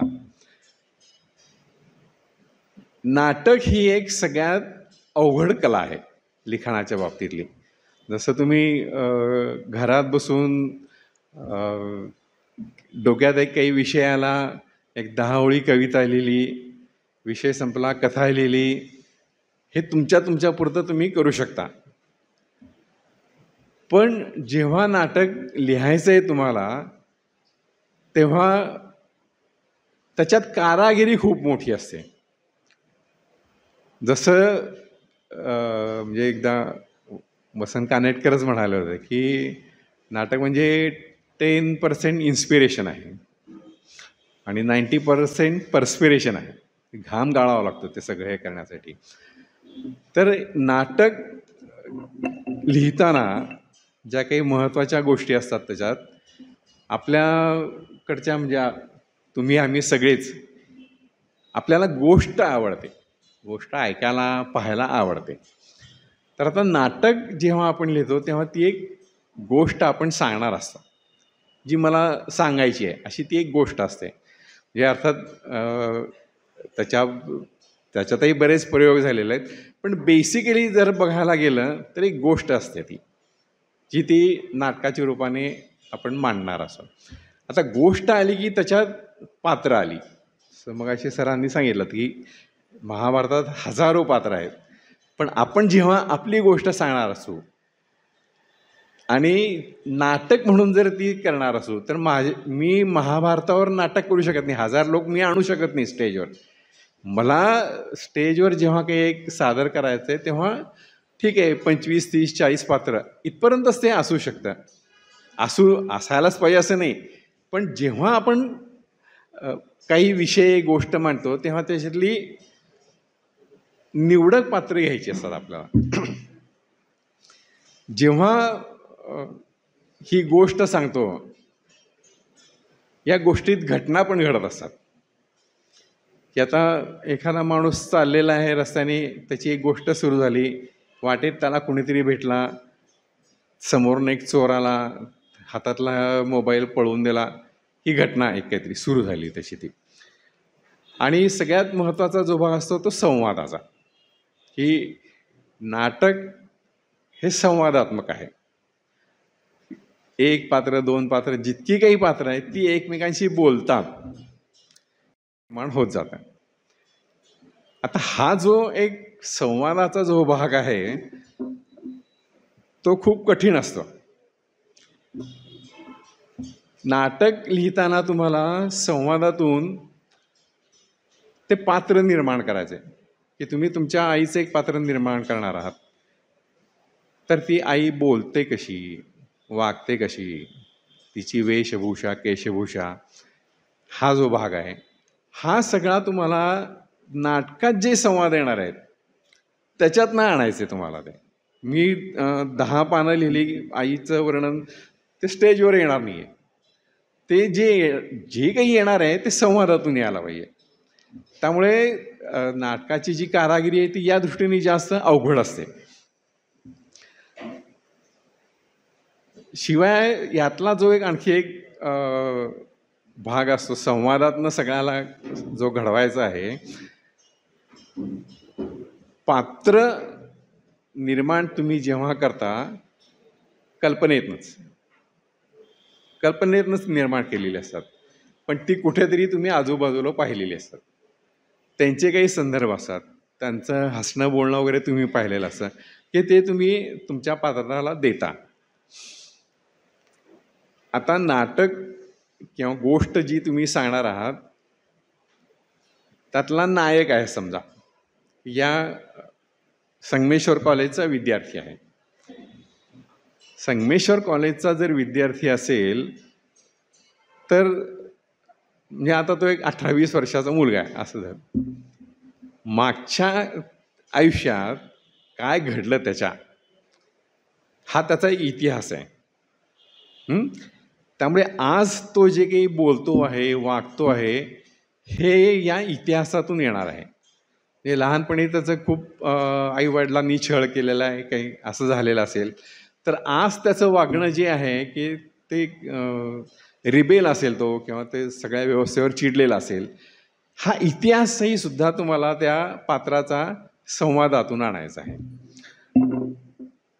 त्या पात्रांचा भूगोल पण आणायचा आहे तुम्हाला, की आता नुसत्या पोकळीत असं नाटक होत नसतं. किंवा जी पात्र आहेत ती तुमची कुठंतरी राहणारी आहेत, बरोबर आहे, कुठल्या तरी घरात राहतात, गावात राहतात, खेड्यात राहतात. हा त्या पात्रांचा भूगोलसुद्धा तुम्हाला त्या नाटकात आणायचा आहे, तो सुद्धा संवादातून आणायचा आहे. त्यामुळे संवाद हा जो सगळा भाग आहे तो अत्यंत मोलाचा आहे. हे संवाद लिहित असताना तुम्हाला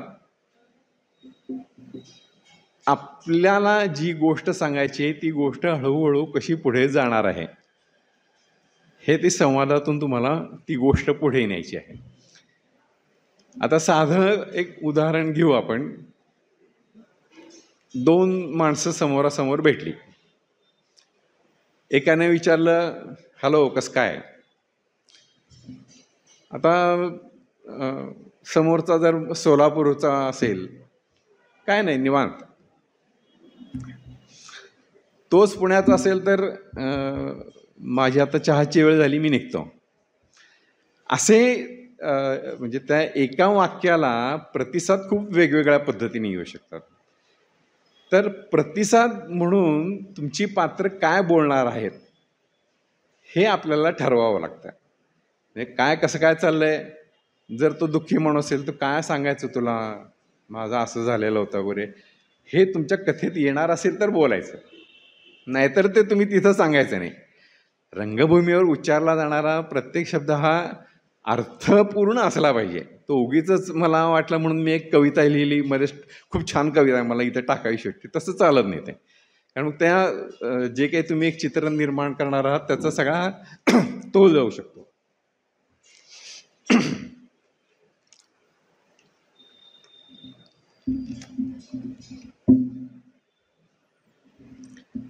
जी पात्र तुम्ही निर्माण केलेली आहेत त्या पात्रांची एंट्री एक्झिट, आगमन निर्गमन हे नाटककार म्हणून तुम्ही ठरवायचं आहे. आता 2 मुलं गप्पा मारत बसलेले आहेत, असा एक सीन आहे समजा, त्यांच्या काहीतरी गप्पा चाललेल्या आहेत आणि एक प्राध्यापक समोरून येतात. हे प्राध्यापक जे समोरून येणार आहेत हे कधी येणार आहेत, त्यांच्या गप्पांच्या कुठल्या टोकावर येणार आहे, हे नाटककारांनी ठरवायचं असतं. आणि ते कधी जाणार, ते या दोघांशी काहीतरी बोलून निघून जातील, ते काही पूर्ण वेळ 45 मिनटं या मुलांबरोबर बसणार नाही आहेत. त्यांचं काम झालं, जे काही घडवायचं ते घडवून झालं की ते जातील. असं हे प्रत्येक पात्राचं त्यांनी कधी यायचं, कधी जायचं, कुठून यायचं. आता समजा आपण एक सीन जर घराचा धरलेला आहे, आई काहीतरी निवडत बसलेली आहे, मुलगी बाहेरून येते, कॉलेजमधून येते, मग तिची एंट्री ही जो बाहेरचा दरवाजा आहे तिकडून व्हायला पाहिजे. तुम्ही ती घरातनं येणार नाही, आतल्या खोलीतनं, ती बाहेरनं आलेली तरी बाहेरनंच ती यायला पाहिजे. त्यामुळे हे एंट्री एक्झिट जे आहेत हे खूप महत्त्वाचे असतात आणि ते योग्य वेळी घडवावे लागतात. फार काळ एक पात्र खूप बोलत राहिलं, त्याचं बोलणं कंटाळवाणं होऊ शकतं, तेव्हा कुणीतरी एक तिसरं पात्र आणून तुम्हाला ते इंटरेस्ट निर्माण करावा लागतो. एकांकिका किंवा नाटक ह्याचा जो एक पाया असतो तो संघर्ष असतो. संघर्षाशिवाय नाटक नाही, असं साधारण कुठलाही असेल, म्हणजे व्यक्तींमधला असेल, प्रवृत्तींचा असेल, संस्कृतींचा, पण संघर्ष कुठंतरी असतो. म्हणजे मगाशी शिंदे सरांनी सांगितलं त्याप्रमाणे नाटककार व्हायचं असेल तरी सुद्धा तुम्हाला खूप वाचलं पाहिजे. वाचन ही खूप महत्त्वाची आणि बेसिक गोष्ट आहे, कारण त्याच्याशिवाय तुम्हाला म्हणजे तुमच्या आयुष्यात जी काही माणसं भेटतील ते ठीक आहे की 5, 50, 100, 1000 लोक भेटले, वाचनातून तुम्हाला जगभरातील लोक भेटतात. त्यामुळे ही पुस्तकांमधली जी पात्र आहेत ती पण तुम्ही जाणून घेतली पाहिजेत. आता शेक्सपियरच्या नाटकांमध्ये शेकडो व्यक्तिरेखा आहेत. मग आता तर शायलॉकसारखा एखादा माणूस असेल की जो ज्यू आहे आणि अतिशय क्रूर आहे असं, किंवा हॅमलेटसारखा आहे नाटक त्याचा, तो राजपुत्र आहे, तो खूप भांबावून गेलेला आहे, खूप त्याच्या आयुष्यात काय काय घडले. हे हॅमलेट तुमच्या आमच्या आयुष्यात येणार नाही आहे, तो शेक्सपियरच्या नाटकातूनच तुम्हाला समजून घ्यायला पाहिजे. त्याच्यासाठी पॅरलल कुणीतरी येतील, पण हॅमलेट आपल्याला त्या पुस्तकातूनच समजावून घ्यावं लागतं. त्यामुळे वाचन ही खूप महत्त्वाची गोष्ट आहे, वाचलंच पाहिजे. कविता वाचा, कादंबरी वाचा, नाटकं वाचा, खूप वाचा, पण म्हणजे जेवढं तुम्ही वाचाल तितकी तुमच्या पात्रांची सुद्धा एक उंची वाढत जाऊ शकते किंवा त्यांचं बोलणं बदलू शकतं. त्याच्याशिवाय तुम्हाला भाषेचा काय म्हणतो, बोली भाषेचा पण एक अभ्यास असावा लागतो. आता तुमचं एखादं पात्र जर आहे की तो मुंबईतला गुंड आहे आणि तो काहीतरी खूनबीन करतो, तुमची जी काही कथा असेल ती, तर मुंबईतला गुंड कसा बोलतो हे तुम्हाला माहीत पाहिजे. म्हणजे ते विनोद म्हणून हे करतात की साने गुरुजींनी एखादी रहस्यकथा लिहिली तर ते कसं लिहितील. मग ते कोणीतरी प्रियकर प्रेयसी गेले होते टेकडीवर फिरायला, समोरून चोर आला, ताई तुझ्या गाड्याला तो कंठा देशील का मला वगैरे. ही गुंडाची भाषा असू शकत नाही. गुंडाची भाषा ही रोखठोक म्हणजे काय अनेक शिव्या भरलेली जी काय असेल ते. किंवा कोकणी माणूस आहे एखादा, अंतू बर्वासारखं कॅरेक्टर आहे, तर तुम्हाला कोकणी भाषा माहिती पाहिजे तर ते तुम्ही कॅरेक्टर ते निर्माण करू शकता, ते जिवंत वाटू शकता. किंवा सोनापुरी आता तुम्ही तर आपण काय बे कुठं चालला वगैरे हे जे आहे हे माहिती पाहिजे तुम्हाला, तर ते कॅरेक्टर तुम्हाला ते खरं वाटू शकतं. गोष्ट जी काही तुम्ही सांगणार आहात त्याच्यात काही नाट्यपूर्ण क्षण तुम्हाला निर्माण करता आले पाहिजेत. हा एक खूप महत्त्वाचा भाग असतो. नाटक तर आहेच आहे, पण त्याच्यात ड्रॅमॅटिक मोमेंट्स, नाट्यपूर्ण क्षण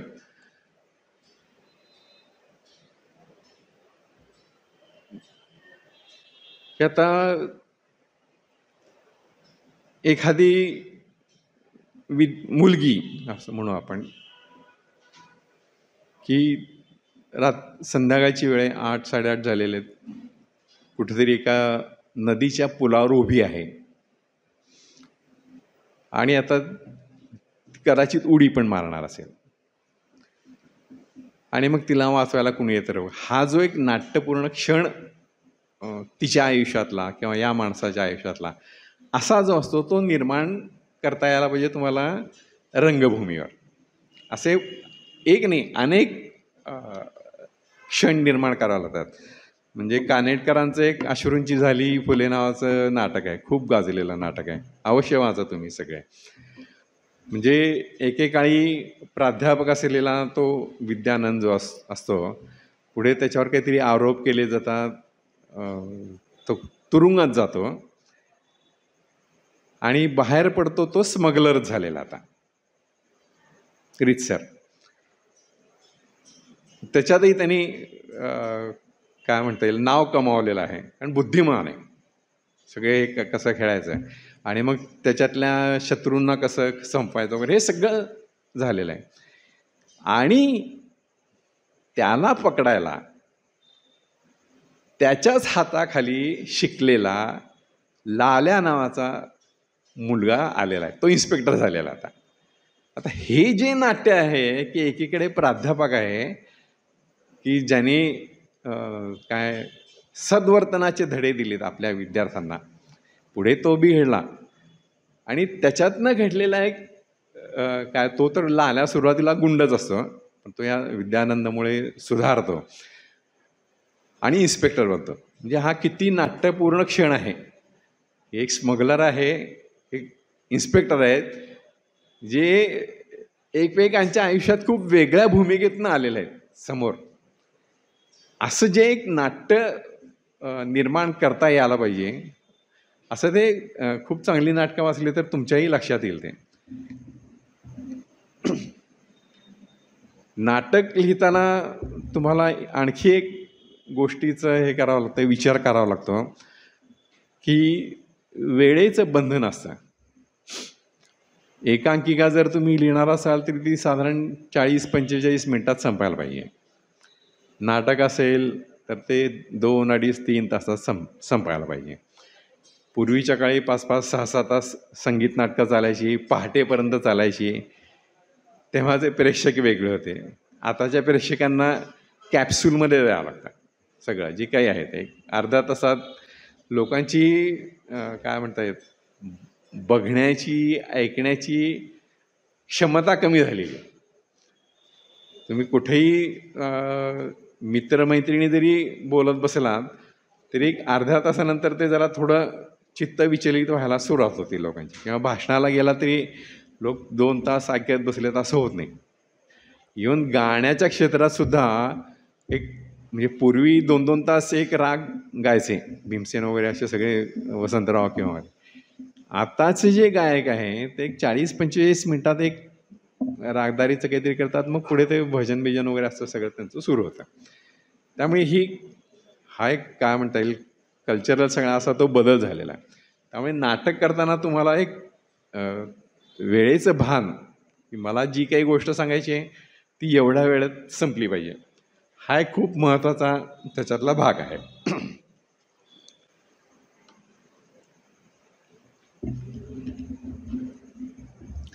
सगळ्यात महत्त्वाचा आता जो भाग आहे की विषय कोणता घ्यायचा आणि तो कसा निवडायचा.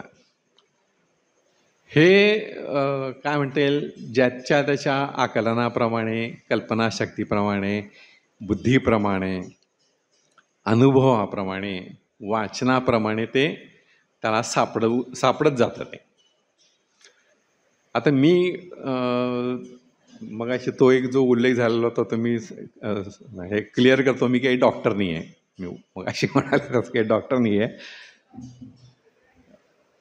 पण मी जवळपास एक 20-25 एकांकिका, एक 10-12 नाटकं वगैरे लिहिली.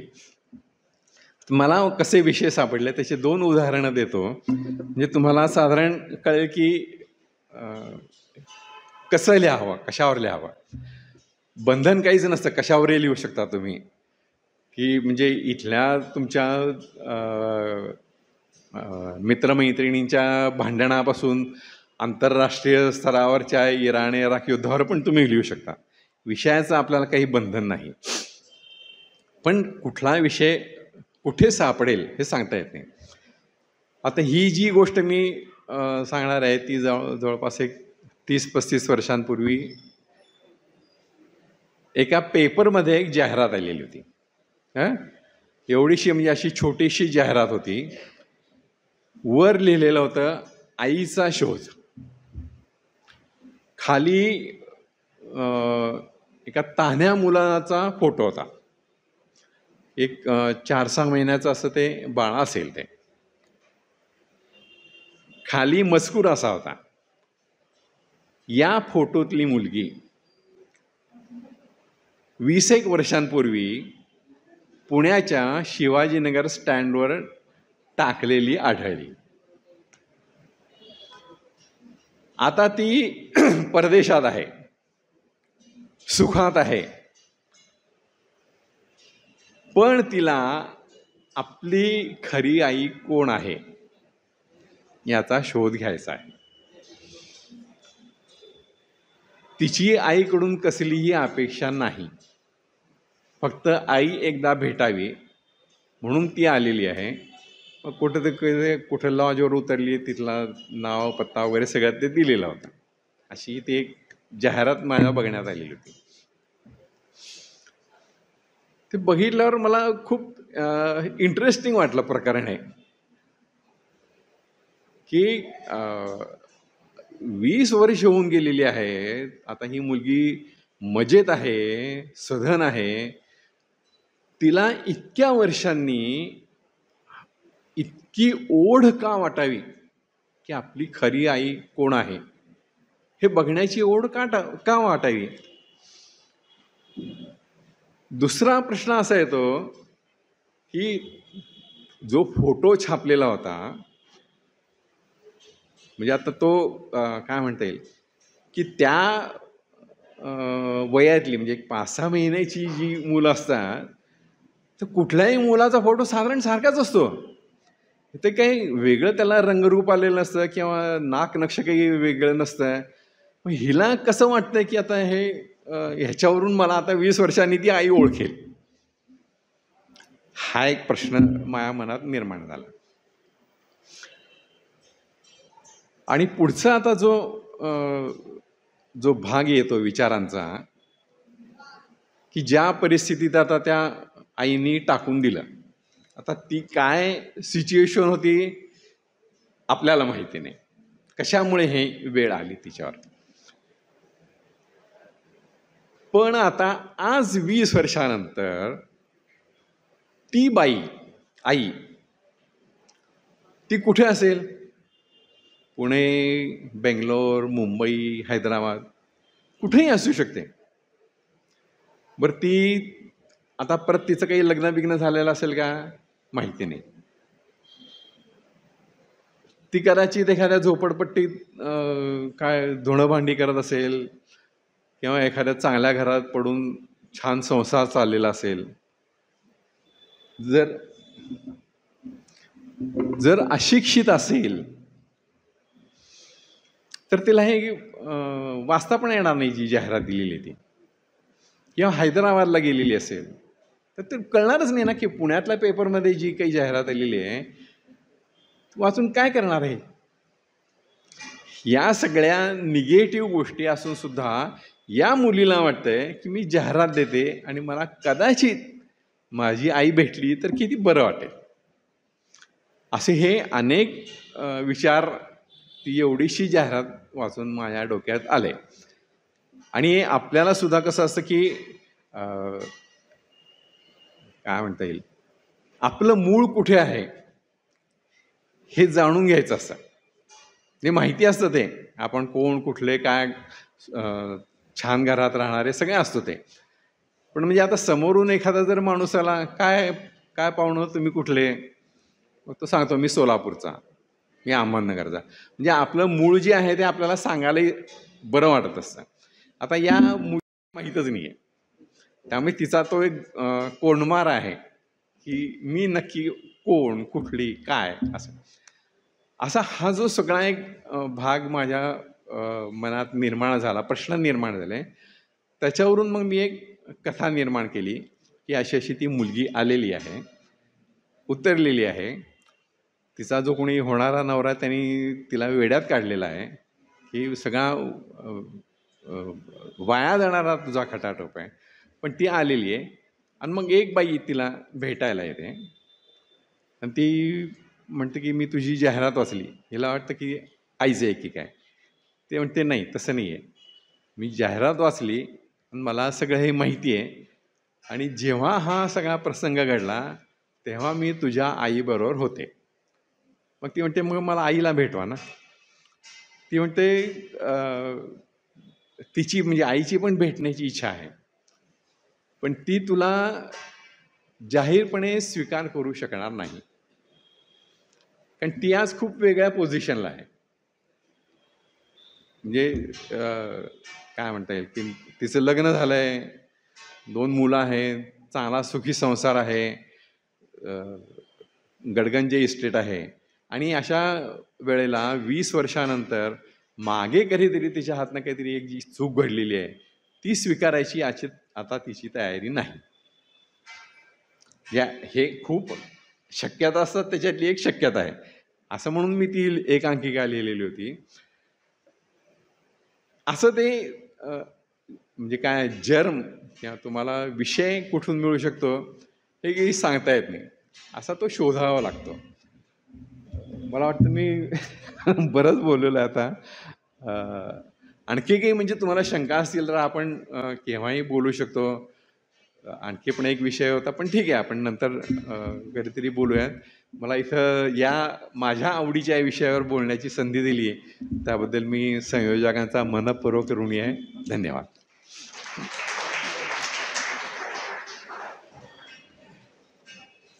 धन्यवाद सर. तर प्रथम सत्रामधले दोन्ही मार्गदर्शकांचं मार्गदर्शन आपण ऐकलेलं आहे. आता अध्यक्षीय समारोपासाठी प्रथम सत्राच्या मी डॉक्टर साठे मॅडम यांना निमंत्रित करतो. Madam please.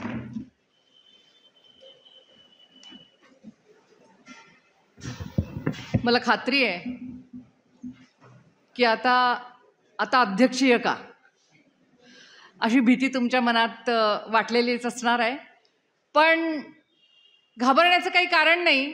मध्येच सुहास पुजारी सर येऊन गेले आणि त्यांनी अक्षरशः 2 वाक्यांमध्ये मला तंबी दिलेली आहे, जेवण आलेलं आहे, अगदी शॉर्ट बोला.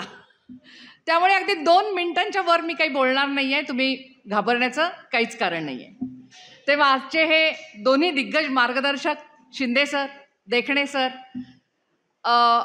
माझ्या बंधू भगिनींनो आणि विद्यार्थी मित्रमैत्रिणींनो, मला वाटतं की ज्या गोष्टीची तुम्ही शोध घेत होतात आजपर्यंत, ज्या गोष्टीचा की नेमकं कसं बाबा नवनिर्मिती करावी किंवा लेखन करावं, त्याचं बरोबर मार्गदर्शन तुम्हाला आज मिळालेलं आहे. त्याची पावती मला तुमच्या चेहऱ्यावरून मिळाली आहे.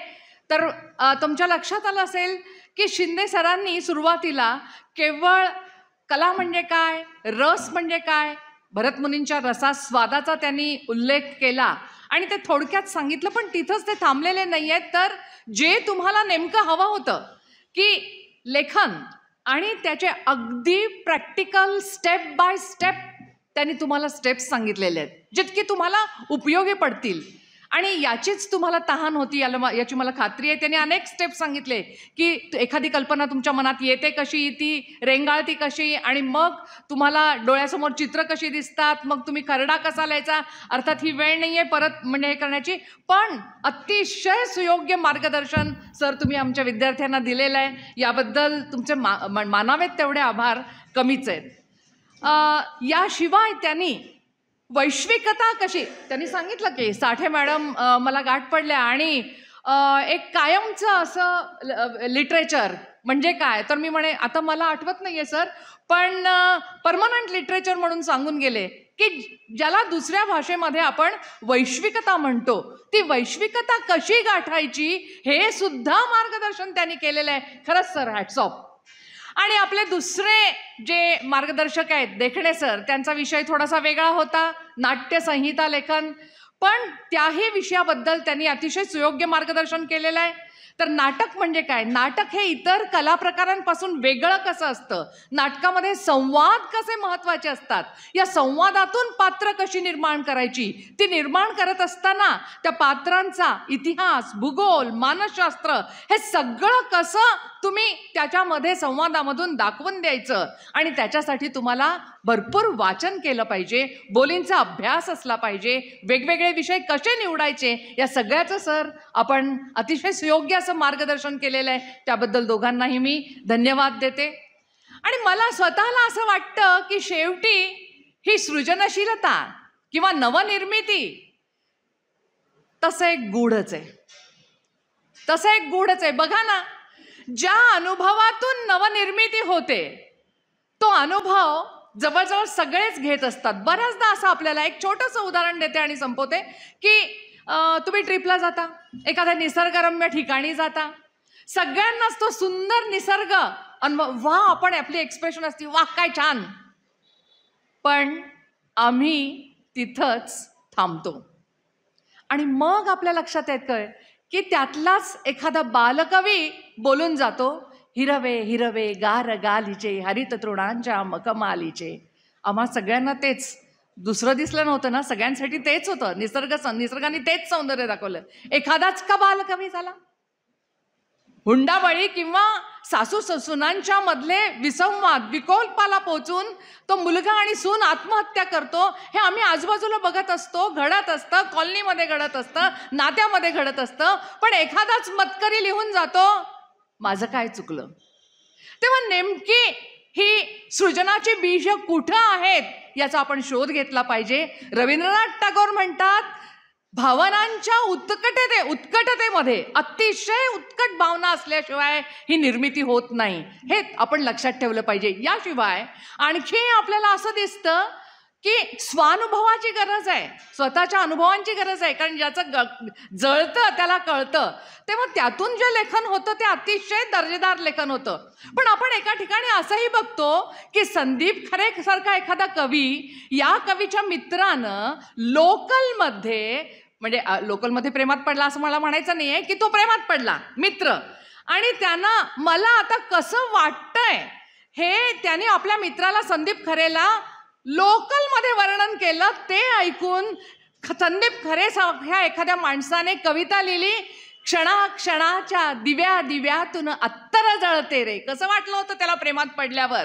हे मित्राचं ऐकून हा माणूस लिहितोय, क्षणाक्षणाच्या दिव्या दिव्यातून अत्तर जळते रे, हे गंधित वारे फिरणारे, हे गंधित वारे फिरणारे, घन उत्कट झरझर झरणारे, हे गंधित वारे फिरणारे, घन उत्कट झरझर झरणारे, क्षणाक्षणाच्या दिव्या दिव्यातून अत्तर जळते रे.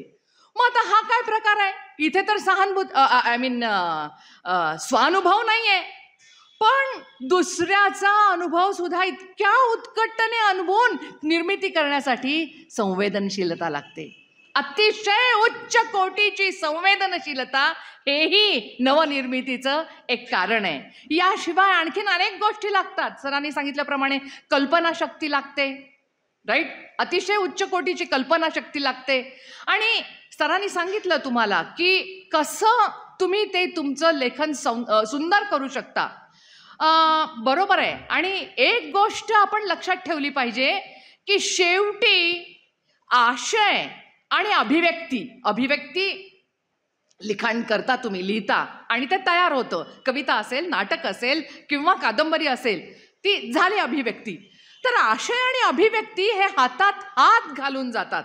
असं होत नाही की आता मी जरा बऱ्यापैकी लिहिलेलं आहे आणि आता मी याला सुंदर करतो. असं थोडंसं कष्ट घ्यावे लागतात, नाही असं नाही. पण शेवटी त्या दोन्हीमध्ये, आशयामध्ये आणि अभिव्यक्तीमध्ये एक ऑर्गॅनिक युनिटी असते, राईट. मी चालत असताना मी विचार करत नाही की मी उजवा हात पुढं केलेला आहे, आता माझा डावा हात पाय मागं केला पाहिजे. नाही, आपोआप घडतं. तसं ते आशय आणि अभिव्यक्तीमध्ये एक ऑर्गॅनिक युनिटी असली पाहिजे. त्याच्याशिवाय ते उच्च दर्जाचं लेखन होऊ शकत नाही. याशिवाय अनेक गोष्टी आहेत. एकच मुद्दा फक्त थोडासा सांगते आणि शेवटी ते तुमचं लिखाण तयार होतं. तुमची ती निर्मिती तयार होते आणि ज्या क्षणी ते पूर्ण झालं त्या क्षणी त्या लेखकाची आणि त्या लेखनाची नाळ तुटते. आता हे बाळ वाचकाच्या हातात जातं.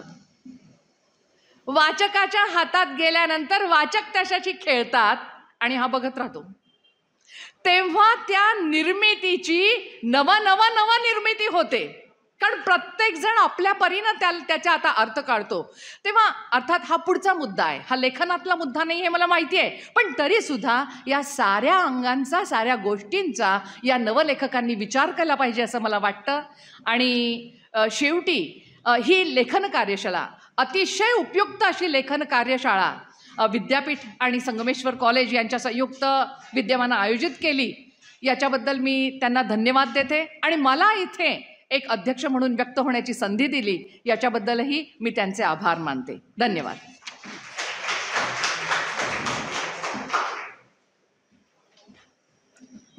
धन्यवाद मॅडम. पुण्यश्लोक अहिल्यादेवी होळकर सोलापूर विद्यापीठ सोलापूर आणि संगमेश्वर स्वायत्त महाविद्यालय यांच्या संयुक्त विद्यमाने आयोजित एक दिवसीय नवलेखक लेखन कार्यशाळेचं पहिलं सत्र आत्ता संपन्न झालं. या सत्रामध्ये आपल्याला 2 मार्गदर्शक वक्त्यांनी आपल्याला मार्गदर्शन केलं, डॉक्टर शिंदे सर आणि डॉक्टर देखणे सर. शिंदे सरांना तर मी दयानंदचा विद्यार्थी आहे सर. मी माझे विद्यार्थी जसेपासून तुम्हाला ओळखतो, सरांचं किंवा मराठी भाषेतलं एक महत्त्व जे आता मी तुम्हाला म्हणजे तुम्ही पण बघितलेलं आहे. दोघांनीही अतिशय मराठी भाषेचा वापर खूप मृदू आणि सॉफ्ट पद्धतीने केला आहे. बघताना सरांनी सुद्धा म्हणलं की कुणीही कुणाचाही मोबाईल वाजला नाही, कुणी बाहेर गेलं नाही, काही नाही. म्हणजे सर मराठी भाषा इतकी सुंदर आणि छान पद्धतीने तुम्ही त्याचं महत्त्व सांगितलं आणि ते म्हणलात. त्यामध्ये मला आज एक शब्द नवीन कळला, कुठला? परिष्करण. ॲक्च्युली पुजारी सरांच्या संपर्कात आल्यापासून थोडंसं मराठी सुधारले, कारण पत्र वगैरे घेऊन जातो की त्या पत्रांमध्ये सर आम्हाला करेक्शन्स वगैरे सांगतात. पण हे परिष्करण जो शब्द आहे हा मला खूप आवडला. आणि तुम्ही आता मी म्हणजे एखादा शब्द तो आपण जर डेली रुटीनमध्ये जर वापरला तर त्याचं आपल्याला महत्त्व अजून थोडंसं कळायला लागतं. त्याच्यानंतर तुम्ही संदर्भाचे स्पष्टीकरण सांगितलेलं आहे. नवीन लेखनशैली कशा पद्धतीने लिहिला पाहिजे, विषय कळला की आशय येतो, हे खूप महत्त्वाचं वाक्य सरांनी सांगितलेलं आहे. लक्षात घ्या, आजचा विषय जर तुम्हाला कळला तर संध्याकाळी जाता जाता तुम्हाला ह्या विषयाचा आशय येणार आहे की इथून मी जाताना काय घेऊन जाणार आहे. ह्याचंसुद्धा सरांनी खूप छान पद्धतीनं मार्गदर्शन केलेलं आहे. त्याच्यानंतर देखरे सरांनी संवाद, प्रतिसाद, कथालेखन ह्याच्यावरती खूप छान पद्धतीनं भाष्य केलेलं आहे. नाटक बघणं आणि नाटक कळणं, नाटक लिहिणं, हे मी ज्यावेळेस पुणे विद्यापीठात शिकायला होतं, माझी 2 वर्ष नाटक बघण्यात गेले. मला नाटक सर कळत नव्हतं. नाटक कळायला मला आत्ता कुठं कळायला लागलं की नाटक काय चीज आहे. नाटक कळणं इतकं सोपं नाही आहे. नाटक करणं सोपं आहे, तो भाग वेगळा. पण नाटकाचं महत्त्व खूप महत्त्वाचं आहे. मूवी बघणं आणि नाटक बघणं. जर तुम्ही समांतर नावाचं जर कादंबरी जर वाचलात आणि समांतर नावाची वेबसिरीज जर बघितलात तर तुम्हाला दोन्हीमधला फरक कळेल. पुस्तक वाचणं खूप अवघड आहे आणि त्याला इमॅजिनेट करणं खूप अवघड आहे, पण वेबसिरीज आपल्याला लगेच कळून जाते. ह्या दोन्हींमधला फरक सरांनी खूप छान पद्धतीने सांगितलेला आहे. त्यानंतर आता जे कॉन्टेंट रायटिंग नावाची जी कॉन्सेप्ट आली ना, मगाशी सरांनी ॲडव्हर्टायझिंगचं पण उदाहरण सांगितलं. कॉन्टेंट रायटिंगमध्ये मराठीला खूप महत्त्व यायला लागले, लक्षात घ्या. आणि NEPमध्ये सुद्धा मराठीला खूप महत्त्व दिले गेलेलं आहे शासनाकडून. तर कॉन्टेंट रायटिंगमध्ये काय झालं की सरांनी ॲडव्हर्टायझिंगमध्ये जे सांगितलं, तुम्हाला एक ॲडव्हर्टाईजचा कॉन्टेंट लिहून द्यायला कमीत कमी 5,000 रुपये मिळतात. किती ओळी? फेअर अँड लवलीची ॲडव्हर्टाईज HD ग्लो येते म्हणतात ना, हे कुणी लिहून दिले? हे मराठीच्या माणसाने लिहून दिले, तेव्हा हे इथं आपल्याला येतं. सो मराठीमधलं जे करिअर आहे तुम्ही जे संध्याकाळी घेऊन जाणार आहात, पूर्ण दिवसभरातलं जे काही ज्ञान तुम्ही घेऊन जाणार आहे, तुम्हाला आत्मसात करणं कुठं ना कुठं गरजेचं आहे. सर, तुम्ही दोघांनी खूप छान पद्धतीनं आज ह्या कार्यक्रमामध्ये तुमचं मार्गदर्शन केलं, त्याबद्दल तुमच्या दोघांचे संगमेश्वर कॉलेज आणि सोलापूर विद्यापीठ दोघांच्या वतीने मी तुमचे खूप खूप आभार मानतो. कार्यक्रमाचे अध्यक्ष डॉक्टर साठे मॅडम यांनी, मॅडम ह्या इंग्लिशच्या HOD आहेत, पण मॅडमचं मराठी एवढं छान आहे मला मॅडम माहिती नव्हतं बरं का. अगदी सुंदर पद्धतीने मॅडमनी खूप छान पद्धतीने मराठीमध्ये त्याचं महत्त्व सांगितलेलं आहे. आणि ह्याला की मराठीमधले मॅडमचं वाचन जेवढं इंग्लिशमध्ये सुद्धा त्यांचा हातखंड आहे, त्यांचे तर PhD डॉक्टरेट आहेत, पण मराठीमध्ये सुद्धा मॅडमचं खूप चांगलं प्रभुत्व आहे, त्यांच्या बोलण्यावरून कळलं. संगमेश्वर कॉलेज सोलापूर विद्यापीठ दोघांच्या वतीनं मी ह्या प्रथम सत्राचा समारोप झाला असं मी जाहीर करतो आणि तिघांचेही मनपूर्वक आभार मानतो. धन्यवाद.